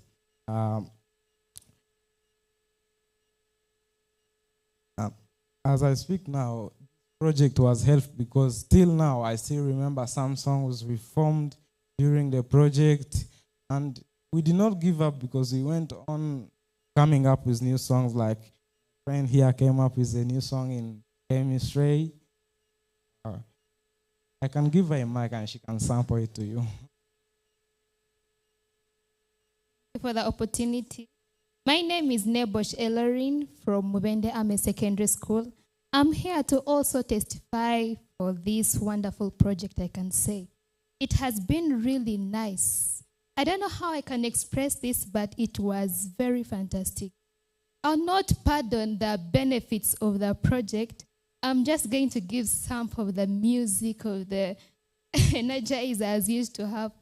Take, for instance, our teachers could enter with warm-ups, as the professor has said. Take, for instance, they could come like, I love mathematics, mathematics, mathematics. I love mathematics. Subtract, divide, add, and multiply. These warm-ups were so wonderful in the way that they could call for the attention from the students. Like when the teachers would enter, we are in different things. We are in the research work. We are in our own discussions. But this could call for attention.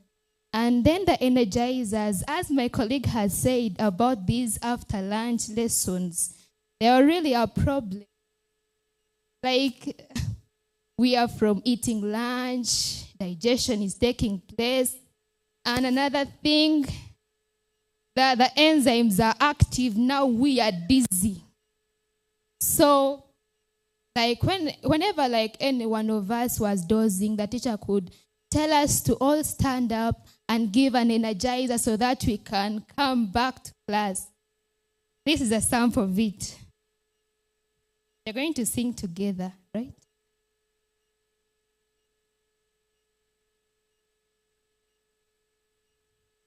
Okay, we are going to sing and dance. I'm awake, alert, alive, and enthusiastic. I'm awake, alert, alive, and enthusiastic. I'm awake, alert, alive. I'm awake, alert, alive. I'm awake, alert, alive, and enthusiastic. This could call upon this attention. And another thing, I like this science subject. I like chemistry so much, but by then I could fail to understand some formulas.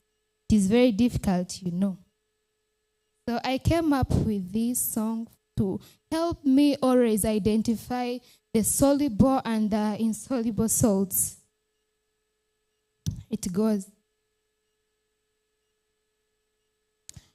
All carbonates are insoluble except potassium, ammonium, and sodium carbonate.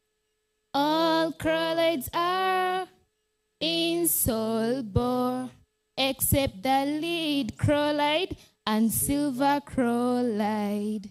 All nitrates are soluble. All sulfates are insoluble, except beryllium lead and calcium sulfate. Thank you so much.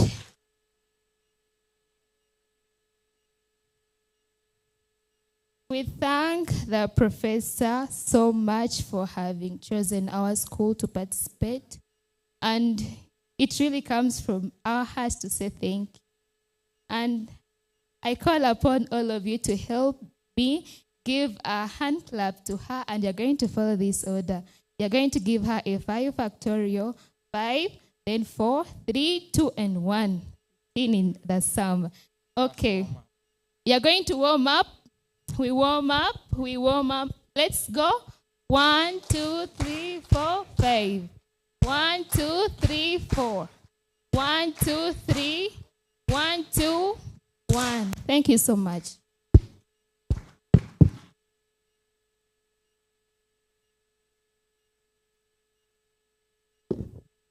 Thank God I still have young ones who need to go to secondary. Maybe Mubende Army School is where we should go.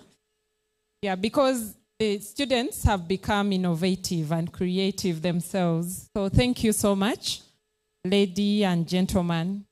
We move on to quick question and answer session. Really quick, we were negotiating here with Pamela Mbabazi, who is going to take us through that. But maybe we have just 4 questions, 2 from the ladies and 2 from the gentlemen. Then we can engage after we have closed off. So over to you, Pamela. Thank you, MC. All protocol observed. As previously introduced, I'm Pamela Mbabazi, a team member. We have listened to our keynote speaker. We have listened to the PI. We got an overview of the project, and we have also had the testimonies. So I'm inviting questions, and our first question is going to be given by Professor Mugaga. Thank you very much. As the key teacher educator in Makerere, Principal College of Education, I cannot fail to say something. I want to thank the team, Professor Antonio, because I'm also Antonio, and make these comments. 1, the return of music in our education terrain.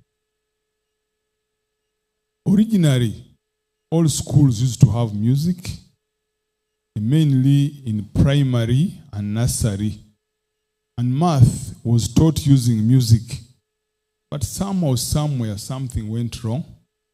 So thank you very much. Now, allow me, why do we need music? Number 1, for critical thinking and the ability to listen. And then the other thing which I think the team should look at is the issue of assessment and then this lower secondary school curriculum. How can you help children use the mathematical end to also sort out the assessment, which has become very problematic, especially for NCDC. NCDC, as Dr. noted, brought a very good curriculum, but somehow, somewhere, the implementation framework is thin and constrained, and thus the teachers are finding a problem in interpreting the assessment. If we are not careful, the children will fail. Thank you very much. Thank you very much. We have another hand just ahead of Professor. Yes. Thank you so much. My name is Richard Awichi from Chambogo. 2 quick comments. 1, Professor said, if you have a class of 200, forget about this one. But I want to propose that even that class of 200 can be divided into 4 or 5 groups, so it is still possible, apparently. And I also wanted to propose that the quickest, one very quick entry point is departments in schools of education that are teaching teachers, those who are going to be teaching our children in the lower secondary school. So this could be a very quick entry point.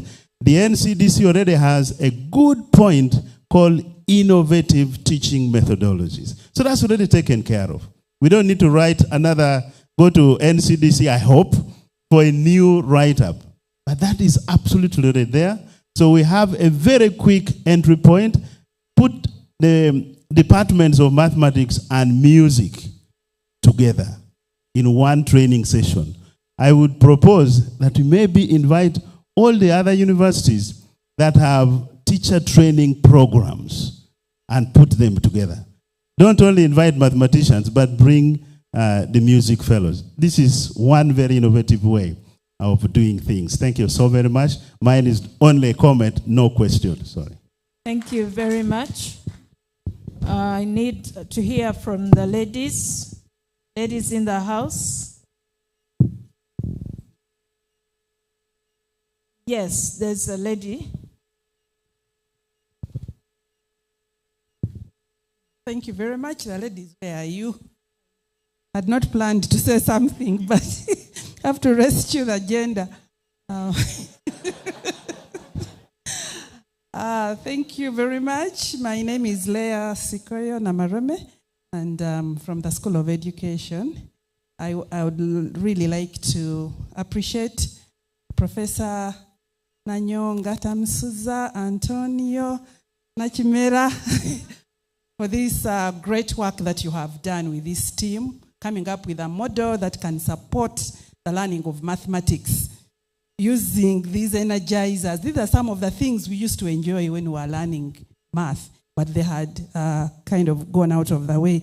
One of the things that really intrigued me that you mentioned that I would really want to amplify is the aspect of learning, the conceptual understanding of mathematics, so that they are not carried away with the music or whatever performing arts. And I think this is something that the new curriculum scientists, many of the scientists that have been complaining, they think there's too much activity, but at the end of it, what about conceptual understanding? So I think this is something that I would really love to emphasize, but also point out in the materials. For example, when I was looking at I think you showed a sample lesson plan.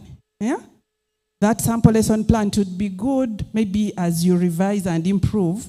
I would like to see the concepts on bearing. You integrate in the concepts, the knowledge, the competences, so that it's clear how, for example, those activities that they are doing can support the conceptual understanding in mathematics and also in other subjects. I liked the student who actually transferred and used the model to learn chemistry. So already we can see the transferable skills demonstrated very well. So I want to really appreciate you, and I'm glad the director for basic education is here, Jumbulindo. I think this is something that we need to take up as a ministry to support implementation of the new curriculum, all these innovative ways of enhancing the implementation of the new curriculum. Thank you very much, and back to you. Thank you. MC. Thank you very much. One more question. One last question. Or comment? Question or comment?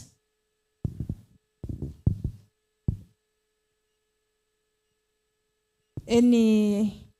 Okay, thank you. Yes, I'm sorry. I'm part of the team, project team, but probably I'm asking on behalf of the whole fraternity here. I'm Bola Nobat, a lecturer of music in National Teachers College, Mubende. I'm just asking because I'm tapping into the ICT component. Probably Dr.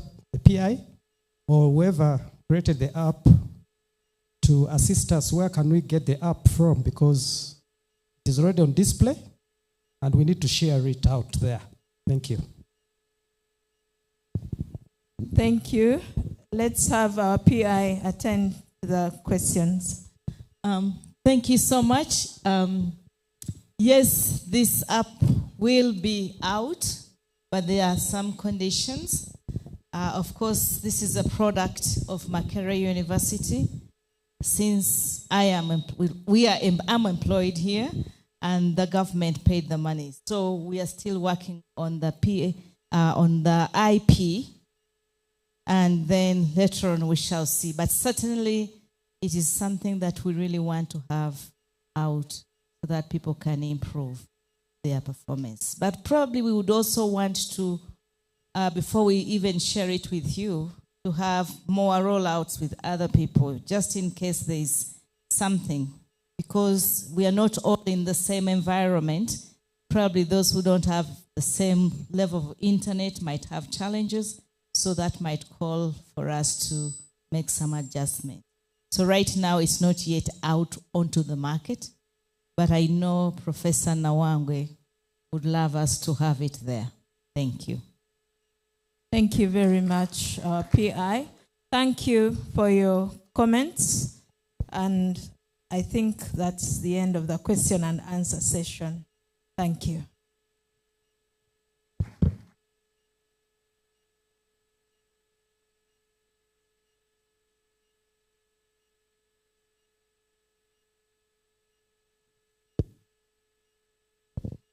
The team handling online, is there any question online? Because we are having online participants. Do we have any question from our online audience?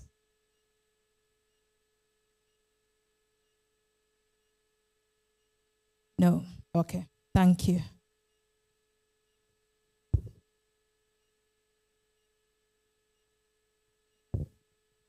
Thank you. Thank you for that quick question and answer session. I'm sure we'll continue with the engagement after we have closed and turned off what we are going through. So we are moving on with our program. Accolades to our principal investigator once again for bringing us together, and accolades to each one of you for keeping with us up to this time. We are now going to listen to Professor Isa Kabenge, who in this capacity is the chairperson of the Makerere University Research and Innovations Fund. He's here to represent Professor Fred Masagazi Masazi Owechitiwa, who is not with us physically, but is with us spiritually. Sorry, I did not mention Professor Isa's name right, but he is Engineer Professor Isa Kabenge Salongo. Please speak to us. Thank you. Thank you very much, Adong, for that introduction. I have to say the last part of yet to come, but I'm sure it will be at some point. Let me begin by appreciating people who are in the room. The time you've given this, the importance you've given to this, people who've traveled from Uvende to come here. I really appreciate the importance you've attached to this. I'll go straight into conveying the greetings from the chair, Professor Masazi. He's not able to be here in person, but he's really an enthusiastic supporter of the project. I go into conveying my gratitude to the government of Uganda. Really, they are looking out for how do we as Ugandans come up with ideas that are going to help us solve the problems we are doing.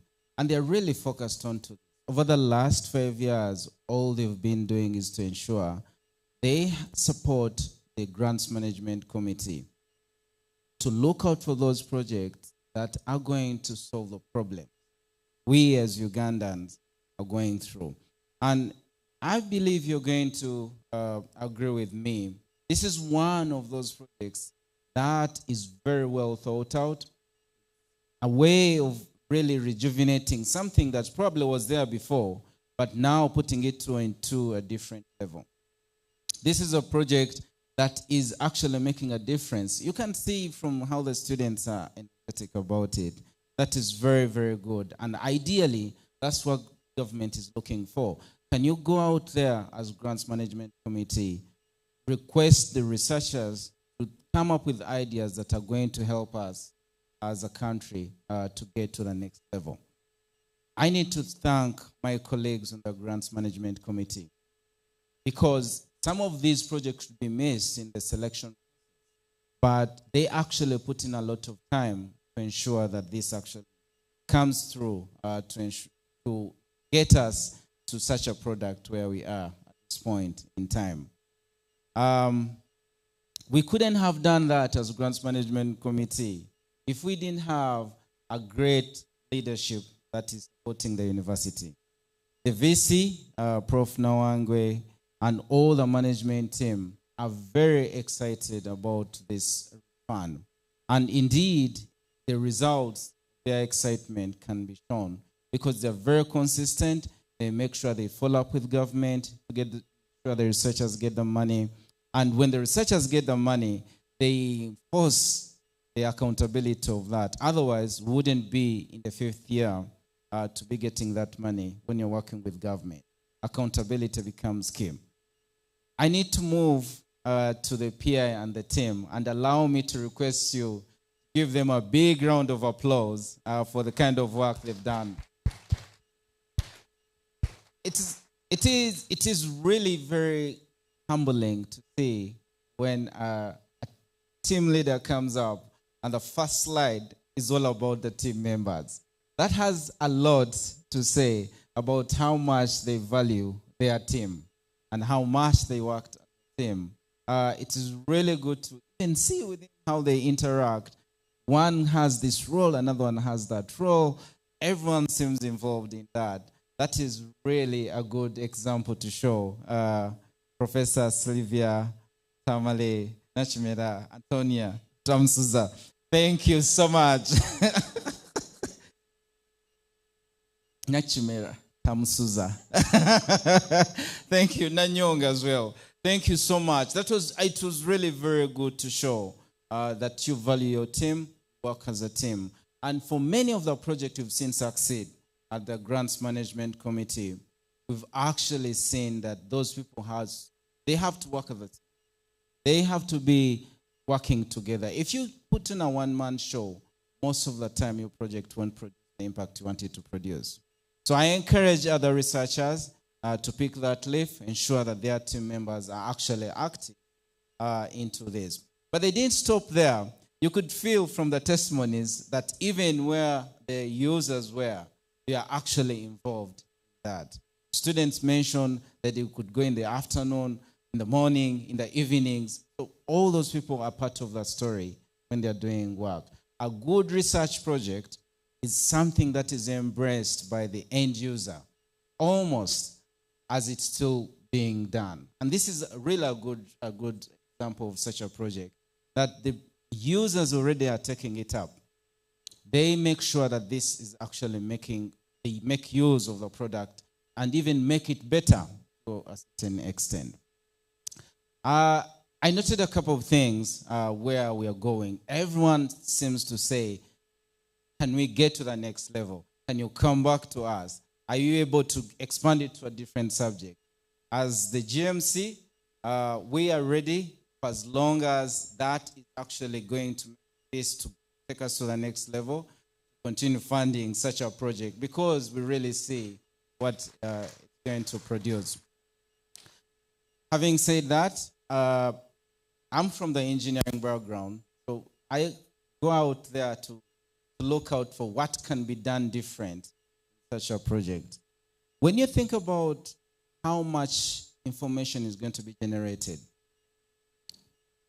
just these two schools you're working with, everyone is coming up with their own. The question there is, how are you going to ensure that that song has exactly the right information that needs to be shared everywhere?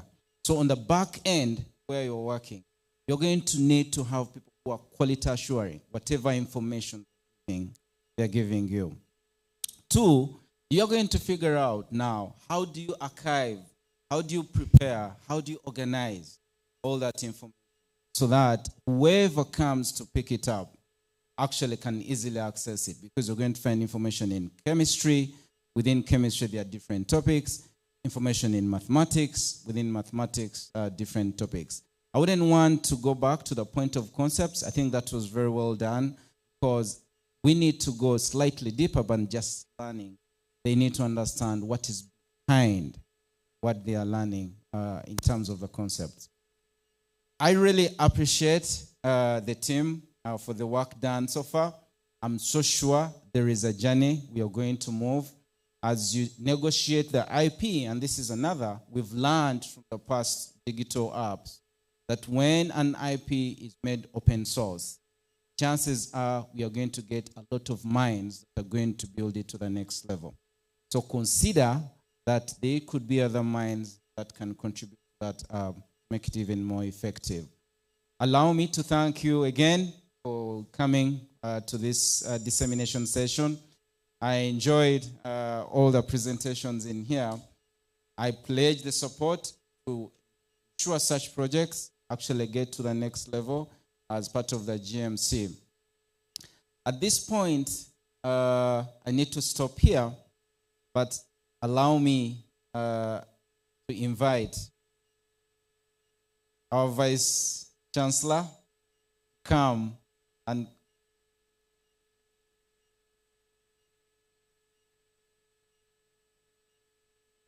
thank you very much.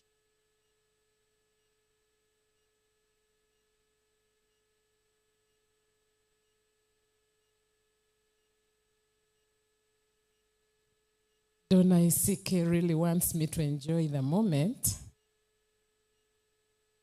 Thank you so much, Prof. And thank you, GMC. Allow me, first of all, before I give the Vice Chancellor's remarks, to invite our dear academic registrar to say something. Professor Buyenza, come and greet us, because issues of curriculum, you're the one who will either receive us or chase us when we come to Senate. Thank you very much. My sister, Professor Helen Kabala. Colleagues, good afternoon to you all. For sure, I did not expect to be invited here, but since you just find it worthy that I come, let me just say what. Personally, I feel it's a day well spent for me as a person. The time I've been here, I've learned a lot. I've also found out that there are innovative ways of teaching what we perceived as a difficult subject, including mathematics. Of course, one would say that we need a little bit of time to try out the model and see how it works. Will it stand the test of time? Can we get results? But I'm hopeful that we should be able to get results. What we need to do a little bit maybe is to work on the buy-in. Let secondary schools, I know that the project here is targeting secondary schools, but we also move and look beyond that and look at university, because universities are the breeding grounds of teachers, isn't it? Therefore, even here at university, we need to start this model and cause a buy-in. My colleagues, the professors here, you need to invest the time in working on our mindset change. I don't know whether Professor Tamusuza is already converted, that he sees this as the best model to teach some of these difficult subjects. But there are a few colleagues where you need to take time, create awareness, convince them that this is the way to go. Personally, as the academic registrar, of course, my business is I'm the custodian of registry, but also quality assurance. I believe that time is now that we think outside the box. This idea of monodiscipline, you have the mathematicians working. Professor Kasozi, is he still around? Working somewhere in a cubicle, and Professor Betty Nanyonga, and then you get my colleagues in performing arts working elsewhere. It's not taking us far. Let's bring these two knowledge domains together. Let them work together. And also beyond that, I was discussing around break time, the link, the thread tying us together is very weak and thin between the academic institutions, training teachers, the National Curriculum Development Center, and then the ministry and the regulators. Ideally, we all have a shared goal, isn't it? If we are to promote this new curricula, that means we all need to come together and work towards that goal. At Makerere, for example, I don't know how many colleagues of mine really fully appreciate and understand the new curriculum. They are not many. I always have children at home, and they come with the reports, and all I see, basic, moderate, and, I put it aside. Because, I'm from the other generation. Okay? Therefore, this is the beginning. We want to do things differently. We want to strengthen our synergies and working together with all of these agencies, okay, that are part of the value chain if we are to produce the graduate. Thank you very much. PI, my salutation. Thank you very much. Thank you very much. The only problem and challenge you have is how to sustain focus. Otherwise, even when I was seated here, I felt I was in the mood. I forgot about now the mathematics, and I was, the tone was ringing, and I felt good, really. You just have to find a way how to balance, such that even teachers are not carried away, okay? Such that they remain track and focused. Thank you very much, and wish you well. Thank you very much, Professor Mukadasi Buyenza. Please count that as part of the speech from the Vice Chancellor. And I will continue from there. The Vice Chancellor asked me to say these words. Makerere University is fully endowed with what it takes to contribute to the development of this country. For this to happen, the education sector has to be strengthened. And I'm glad my dear colleague, Professor, where his principal says, he knows how to hide. Professor Mugaga, thank you so much. And you clearly said that this is your area. The Vice Chancellor actually was asking if you're here. And I assured him that you're here, but it was too late for you to give this speech. So I'm giving it on your behalf. As Makerere University, we believe in collaborative learning and teaching. The College of Humanities has taken the center for this. As you can clearly see, we are working with CONUS, that is the College of Natural Sciences, which is the home to mathematics, the home to biology, the home to chemistry and other subjects, and we are working with SES, the curriculum developers. There can be no better way for a university to serve the country other than us working together to give this nation what it deserves. So on behalf of the Vice Chancellor, I can only assure this country that Makerere University is fully aware of its mandate and is fully prepared to put all that it takes together in order to work with all stakeholders, including the National Curriculum Development Center, to ensure that we give the nation and the taxpayer the value for the money. Professor Nawangwe also says he's glad that this is not the first project to actually collaborate with our very strong Department of Performing Arts. Performing Arts. Just last year, another project was disseminated where they were working with the College of Health Sciences on cancer treatment. So all this is clear testimony that the scientists that you have at Makerere, and when I talk about the scientists, I mean both the natural and the human scientists, are very committed to the cause of serving this nation. Professor Tamusuza, thank you for ensuring that you talk about issues of standard. As a university, we can only ask our stakeholders to always reach out to us whenever you need our support. There is nothing we don't have in this university. Across the 10 universities, whatever you need, Makerere has it. And we are well positioned and ready to also mentor all other universities to ensure that we stand on the same cause. We don't believe in working in silos. We believe in collaborative working. So our dear universities, both public and private, please reach out to us. And to all partners, thank you so much for the keynote speech, Dr. Bernadette Nambi. And I think it's important, the Vice Chancellor asked me to mention, that you are one of us. You're not only bred here, but you were here in the College of Business Studies for some years. So thank you so much for coming back home. And please, as you do whatever you do, remember to always put Makerere first in order for us to serve the nation.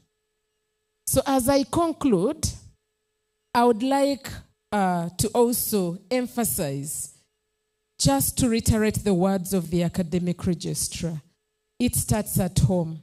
In Makerere, we have started what we call the experiential learning approach. It is taking root, and it is a very close cousin to the competence-based approach. And the reason we have started this is because we are aware that in the next 2 years, the kind of candidates that we are going to receive are not the candidates that have always been there. And we want to assure you that we may be taking baby steps, but actually we are at it. However, for this to really take root, we need funding from government to be increased. Sometimes when Makerere asks for funding, there is a thinking that Makerere is getting enough. As the times change, we need, as you saw, we need the technology, we need to retrain the teachers, the retooling, and this can only happen with funding. We call upon the Ministry of Education and Sports to continue, because they're already doing a good job, to continue supporting us in the area of ensuring that by the time we get the learners, all the teachers are ready to receive them, not only for Makerere, but also for other universities. Makerere is ready to train everyone, so we shall do it with that support. Allow me close by giving gratitude. Thank you so much, the Grants Management Committee, for always doing your job very well. And the Vice Chancellor says he's very proud of you. Because it is only because your work is being done well that we are able to see all these projects thriving. Thank you so much, PI, for being a team leader. Not only a PI, but a team leader. And please keep it up. And to all colleagues in the room, thank you so much for turning up. And at this point, I'll end by being a little bit more selfish, by saying that choose will always stand and collaborate with everyone, because at Choose we create the world and beyond. On behalf of Makerere University, as we build for the future, we thank you and welcome you always. Thank you very much. I would like, thank you. Thank you for that testing. And, you know, it excites me when it starts testing and it wants me to go local. But let me come back to the shoes of the VC, because I'm very sure he would not have gone local. Allow me use this opportunity to invite our very dear chief guest for the day. If I had 10 hands, I would be clapping as he comes up. Haji Ismail Mulindwa, who is the Director of Basic and Secondary Education in the Ministry of Education and Sports. We thank you so much for sparing your time to be with us, and we look forward to hearing from you more about how this will go forward. You're very welcome. Welcome, Professor, and thank you for inviting me. Colleagues, in the interest of time, I want to request that I stand on the existing protocol. Because of time, one, but two, because I'm told there are very many important people in the room, and I don't want to make any mistake. That said, I want to reintroduce myself fully. I'm Mulindwa Ismail. I'm Director in charge of Basic and Secondary Education in the Ministry of Education and Sports. But because of today's event or function, I want to add that I chair the lower secondary curriculum task force of the ministry. So in that area, I'm in charge of overseeing the implementation of the curriculum. I wanted to bring out that because of the magnitude of this function, to get to know maybe the person before you. And I also sit on the NCDC Council, so I own whatever that has been said here, or either Dr. Nambi or any other person who has shared this forum.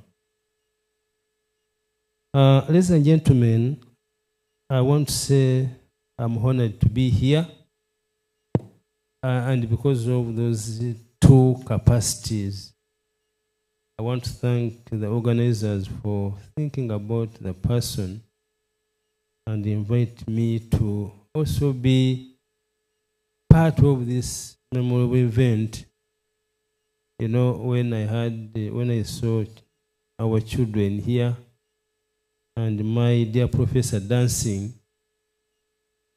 I think it was a rare kind of to see a professor standing and dancing, demystifying everything that we thought was that hard. Thank you, Professor. I want to, first of all, to appreciate the team for having this research carried out in this space. We could have had some other researchers maybe doing it outside this institution, but because it happened here, I feel a little excited, and we have been having a long-term cry where we thought, from where we sit, that maybe universities are not doing enough. That's the thinking that side. But I think I will be witness when I go back and say, I think we seem to be on top of it now that the universities are embracing the lower secondary curriculum and trying to help us demystify it, because to the public and to other stakeholders, it is a little unique. And when I received the invitation, I got worried. I didn't even know how to maneuver my communication. Because when I saw performing arts being integrated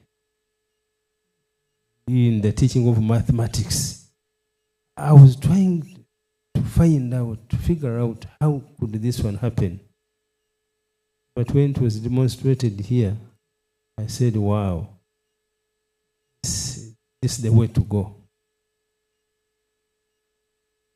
And I want to commit, I think it was the professor who said the ministry should really embrace this and make sure that this becomes one of the ways of how we are going to deliver this curriculum. It used to happen. Those who are in evening hours, I remember we used to sing when we are learning. But now when you are learning, you have to put on a gloomy face. Everything is tough. And you need to be... But the many we know, many of you here might have had a chance to travel. Children elsewhere study while doing what? Praying, singing, what? So I think we are going back to our roots. And I want to say this is the right thing to do, especially with this new curriculum. I want, therefore, to appreciate the team, our principal investigator. I want to say my little girl, she's a professor, but we know there's somewhere where we, for a job well done. And together with your team, how I wish we have a forum, Dr. Nambi knows, where we normally share. If we had this demo in our senior management, I think it would cause a lot of big change in the mindset. Professor, the mindset problem is not only with this university here, but even where we sit, people are still asking, how about this animal called lower secondary curriculum? They don't seem to. And every day, Dr. Nambi will come and try to teach them. But I don't want to use the word, but they stubbornly choose to not to listen. So much as you are doing some work here with the university, you may be surprised if you came the other side, the way people would appreciate you and how people would pick a few lessons from what you have done. So thank you and your team. I want also to thank the Research and Innovation Committee of Fund. I think this is my second or third research which I have been involved. There's one which was carried out in the School of Education, and I was part of that. I want to thank you and sincere on behalf of the ministry and maybe government for putting this fund to the desired use. Because when you now use the fund to see the curriculum well implemented, I think it is coming timely and is targeting the right cause. So I want to thank you for this research, because in a way, it's not helping the professors, the university to say, but it's making even our work where we sit in our spaces very easy. So we thank you, first of all, for giving the fund, but also guiding to see that the fund goes where there is critical need. So we appreciate. I want to also appreciate the Vice Chancellor and the team for giving space where this research has been carried out. I also appreciate our schools, our learners, for being part of this research. And I also appreciate the team for going beyond the gates of Makerere, because in many cases one would be very selfish and say this is our research and what. But when we see you now involving NCDC and other agencies, I say that's the way to go. The person who was calling me based in NCDC said, no, we are doing some work with the Makerere. Then I knew that even the work that is being done the other side is the right kind of work we would expect from these people. So thank you, NCDC also. I want to thank my own Dr. Nambi. Came here when he was delivering his keynote address. I think he did justice to this lower secondary and made my work very easy. He was reading through my text.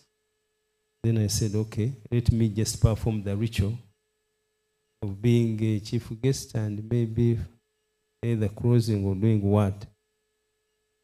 But otherwise, all the technical issues, I think he addressed them well. Members, we need to know this culture was rolled out in 2020. We lost some time there implementing it. But when we finally rolled it out, I think it was well received. That's the kind of picture we are getting. And you can read it from the faces of the two learners who are here. This curriculum emphasizes, of course, knowledge, understanding, skills, values, attitudes, generic skills, which Dr. Nam talked about very ably, and she gave quite a number of the generic skills like critical thinking, creativity and innovation, communication. And I want to say, for you to know the relevance and the importance of this curriculum, look at your own children in your home. That's the point at which you should start appreciating the curriculum. You should be able to compare the two sets. The one who has undergone the old curriculum and the one who is undergoing the new curriculum. They are quite different. For that little girl to stand here and say what she said, you don't find that one with those who are coming from Gayaza and Magunga. I don't want to offend you. And for some of us who came from those backgrounds, it would be a little challenging. So that's how important this curriculum is in terms of giving out the generic skills. But what is most important, like I've been saying, is the outcome. Self-assured individuals, responsible and patriotic citizens. I believe after some 2-3 years, we cannot be struggling with the patriotism in schools. So this curriculum has almost as a cocktail of what we need. Lifelong learning, positive contribution to society, etc., etc. These are some of the outcomes of this curriculum. So we think it's, and the curriculum, to make it is learner-centered. That's very critical. Abel again explained. That takes me back to what the professor was. He made a prayer here. He was urging our colleagues. Because soon we are having those who are moving from this curriculum joining universities, and it may be a little challenging. You are soon going to have learners who are going to stand and start challenging you and asking you questions. You know how we teach. I'm part of that generation, you know. When you talk, that's it. And now you are going to have another set of learners who are going to stand and put you to task to explain why you think it is this. So as universities, we should also, in a way, get prepared. And the professor put it right. We need to also work on ourselves. But that said, I want to say, finally, thank you. I should have labored it maybe to go into some other details, but I don't need to because she did justice to what we wanted to get here. And the professor has talked. I can't reinvent the wheel. Everything is there. And when she was presenting here, again, there were lessons all over to learn. My only prayer to our principal investigator, I don't know how quick you can go through the process to have this one publicly shared. I don't know, but it's my prayer as maybe chair of the task force and representative of the ministry, so that it doesn't remain into the walls of to go out, so that people even get to know that Makerere is not only doing that routine kind of we know it of, but doing research, and this research can benefit us the way we are witnessing now. So people should get to know, because even when the fund was approved, people again had mixed word. Shall we? But for me now, you can't convince me on the other side. Because like I shared, I've been part of about 2 School of Education. Now this is the 3rd. And now I've seen how useful this fund. In fact, what we need is to double the research. Yeah, and you can win men on your side when what you have done get to be shared and known outside the gates of Makerere.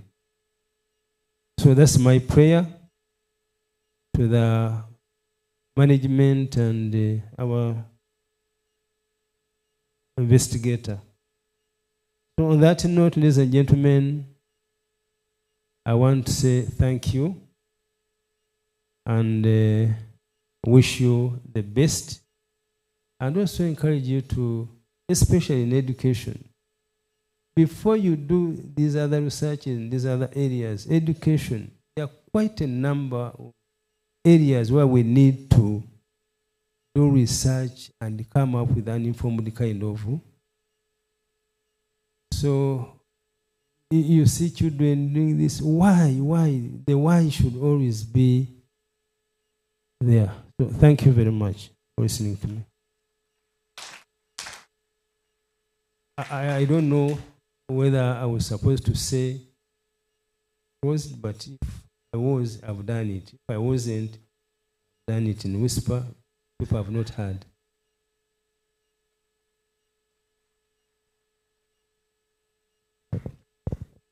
Thank you very much. Chief guest, we are coming to the close of this engagement, and I would love to request that Mr. Peter Masete, the academic registrar at the National Teachers College, Mubende, comes to give a vote of thanks on behalf of all of us. After him, you'll join me up here and we take a group picture, and then we shall depart at leisure. Thank you. Thank you very much. See, ladies and gentlemen, protocol observed. I don't really have much to say after all these dignitaries have said whatever they have said, but saying thank you as I've been requested. And first of all, let me say thank you very much, everybody in the house, for having come and respected the invitations. Our guest of honor, we really thank you for having honored the invitation and for all what you have said here and all the reaffirmations you have given to support what Dr. has done. we are looking forward for other advances, and we thank you very much. Let me take this opportunity to thank Dr. Tamusuza Nanyonga for having really organized this and brought us here to witness with you your findings. I came to know about your workshop when you came to NTC Muvende, as you said earlier, and it was my principal, Mr. Katerega, whom you said earlier here, whom you thanked, who introduced me to you, because he told me there's a visitor we have in the college, but please escort me. Actually, it was just escort me and we meet her. And when I came with him, what I saw was really very, very interesting. And since I was the academic registrar, and I am the academic registrar of National Teachers College, I really found there was a lot of material to learn, and I never let go. From that time up to today, we are working together to see this coming up. Let me thank Dr. Bernadette Nabi for having really expounded more about the senior curriculum business. In the registry, those are the questions I really have suffer with asking.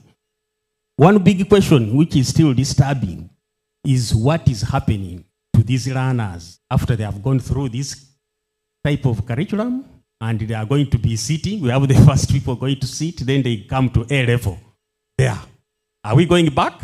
It's a very big question. But since you're here, Haji is here, I think we shall find a way. Maybe as they come to Senior 5, we also intensify the program there. So thank you very much for that knowledge. I feel now I can answer so many questions regarding that. Thank you very much, other colleagues. Dr. Mahwa, for always Makwa. Dr. Makwa.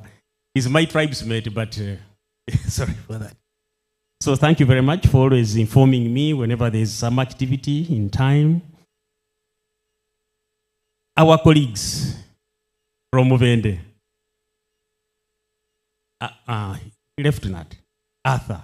You see, this government has brought something very new to our societies. We sit with these people and very comfortable with them. And Doctor, you did not make a mistake to choose AME School as one of your areas for investigating this. At the National Teachers College, that is the school we run to. Whenever we have an activity to share from the community, that is number one. Because we know they are always responsive and all of them turn up for whatever function, whatever workshop we have to deliver. So thank you very much for choosing them, AME School. Thank you for having that spirit and the team from Muvende. Thank you for making Muvende a very good place when we are here talking about Muvende. But you know Muvende has had many challenges. The only place in Uganda which had 2 lockdowns, serious ones. After the COVID, then Ebola, we were there, but we went through it. So thank you very much, Doctor, also for persisting that and so forth. Ladies and gentlemen, let me stop here. The time is really against us, but thank you very much once again for everybody for coming. Thank you, Doctor, for inviting me most especially to be here sharing, rubbing shoulders with professors and since I was a student in this place, I'd never come to such a function too. So thank you very much. Let me stop there. I'm Peter Masete, as she said.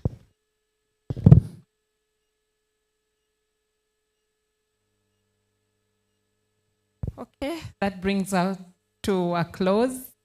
May we be upstanding. I think we had the anthems at the end, and maybe we should have them, and then we move up here to take the group photo.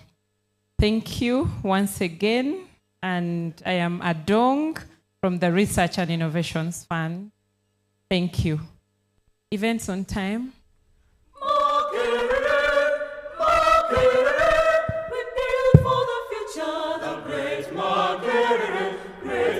Mighty, the walls around thee, great and mighty, the gates beside thee, great and mighty, the walls around thee, great and mighty, the gates beside thee.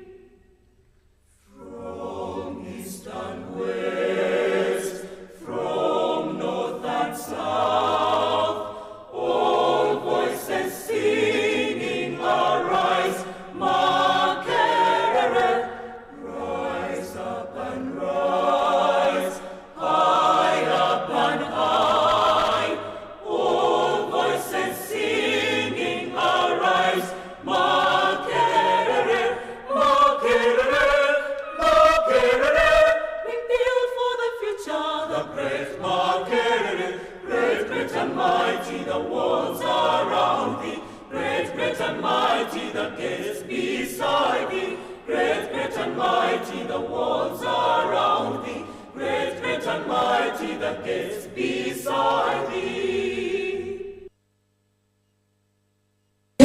Mungu twaomba uilinde Jumuiya Afrika Mashariki, tuwezeshe kuishi kwa amani, tutimize na malengo yetu. Jumuiya yetu sote tuilinde, tuajibike, tuimarike. Umoja wetu ni nguzo yetu, idumu jumuiya yetu.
Thank you very much. As we come up here, allow me to pass a vote of thanks to all our service providers.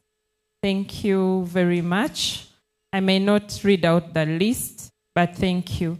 Allow me to also pass a vote of thanks to the PRO for Makerere University, our lead, Rita Namisango.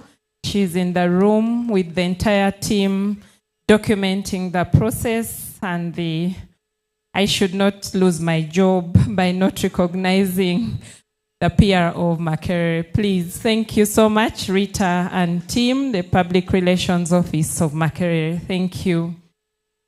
Thank you so very much. And the media fraternity, I hope you have the message clear of what we are doing at Makerere University. Let's come up front. May we project the banner? Yes, it's up. And let's take the group photo, and then we move out to implement what we have discussed. Thank you.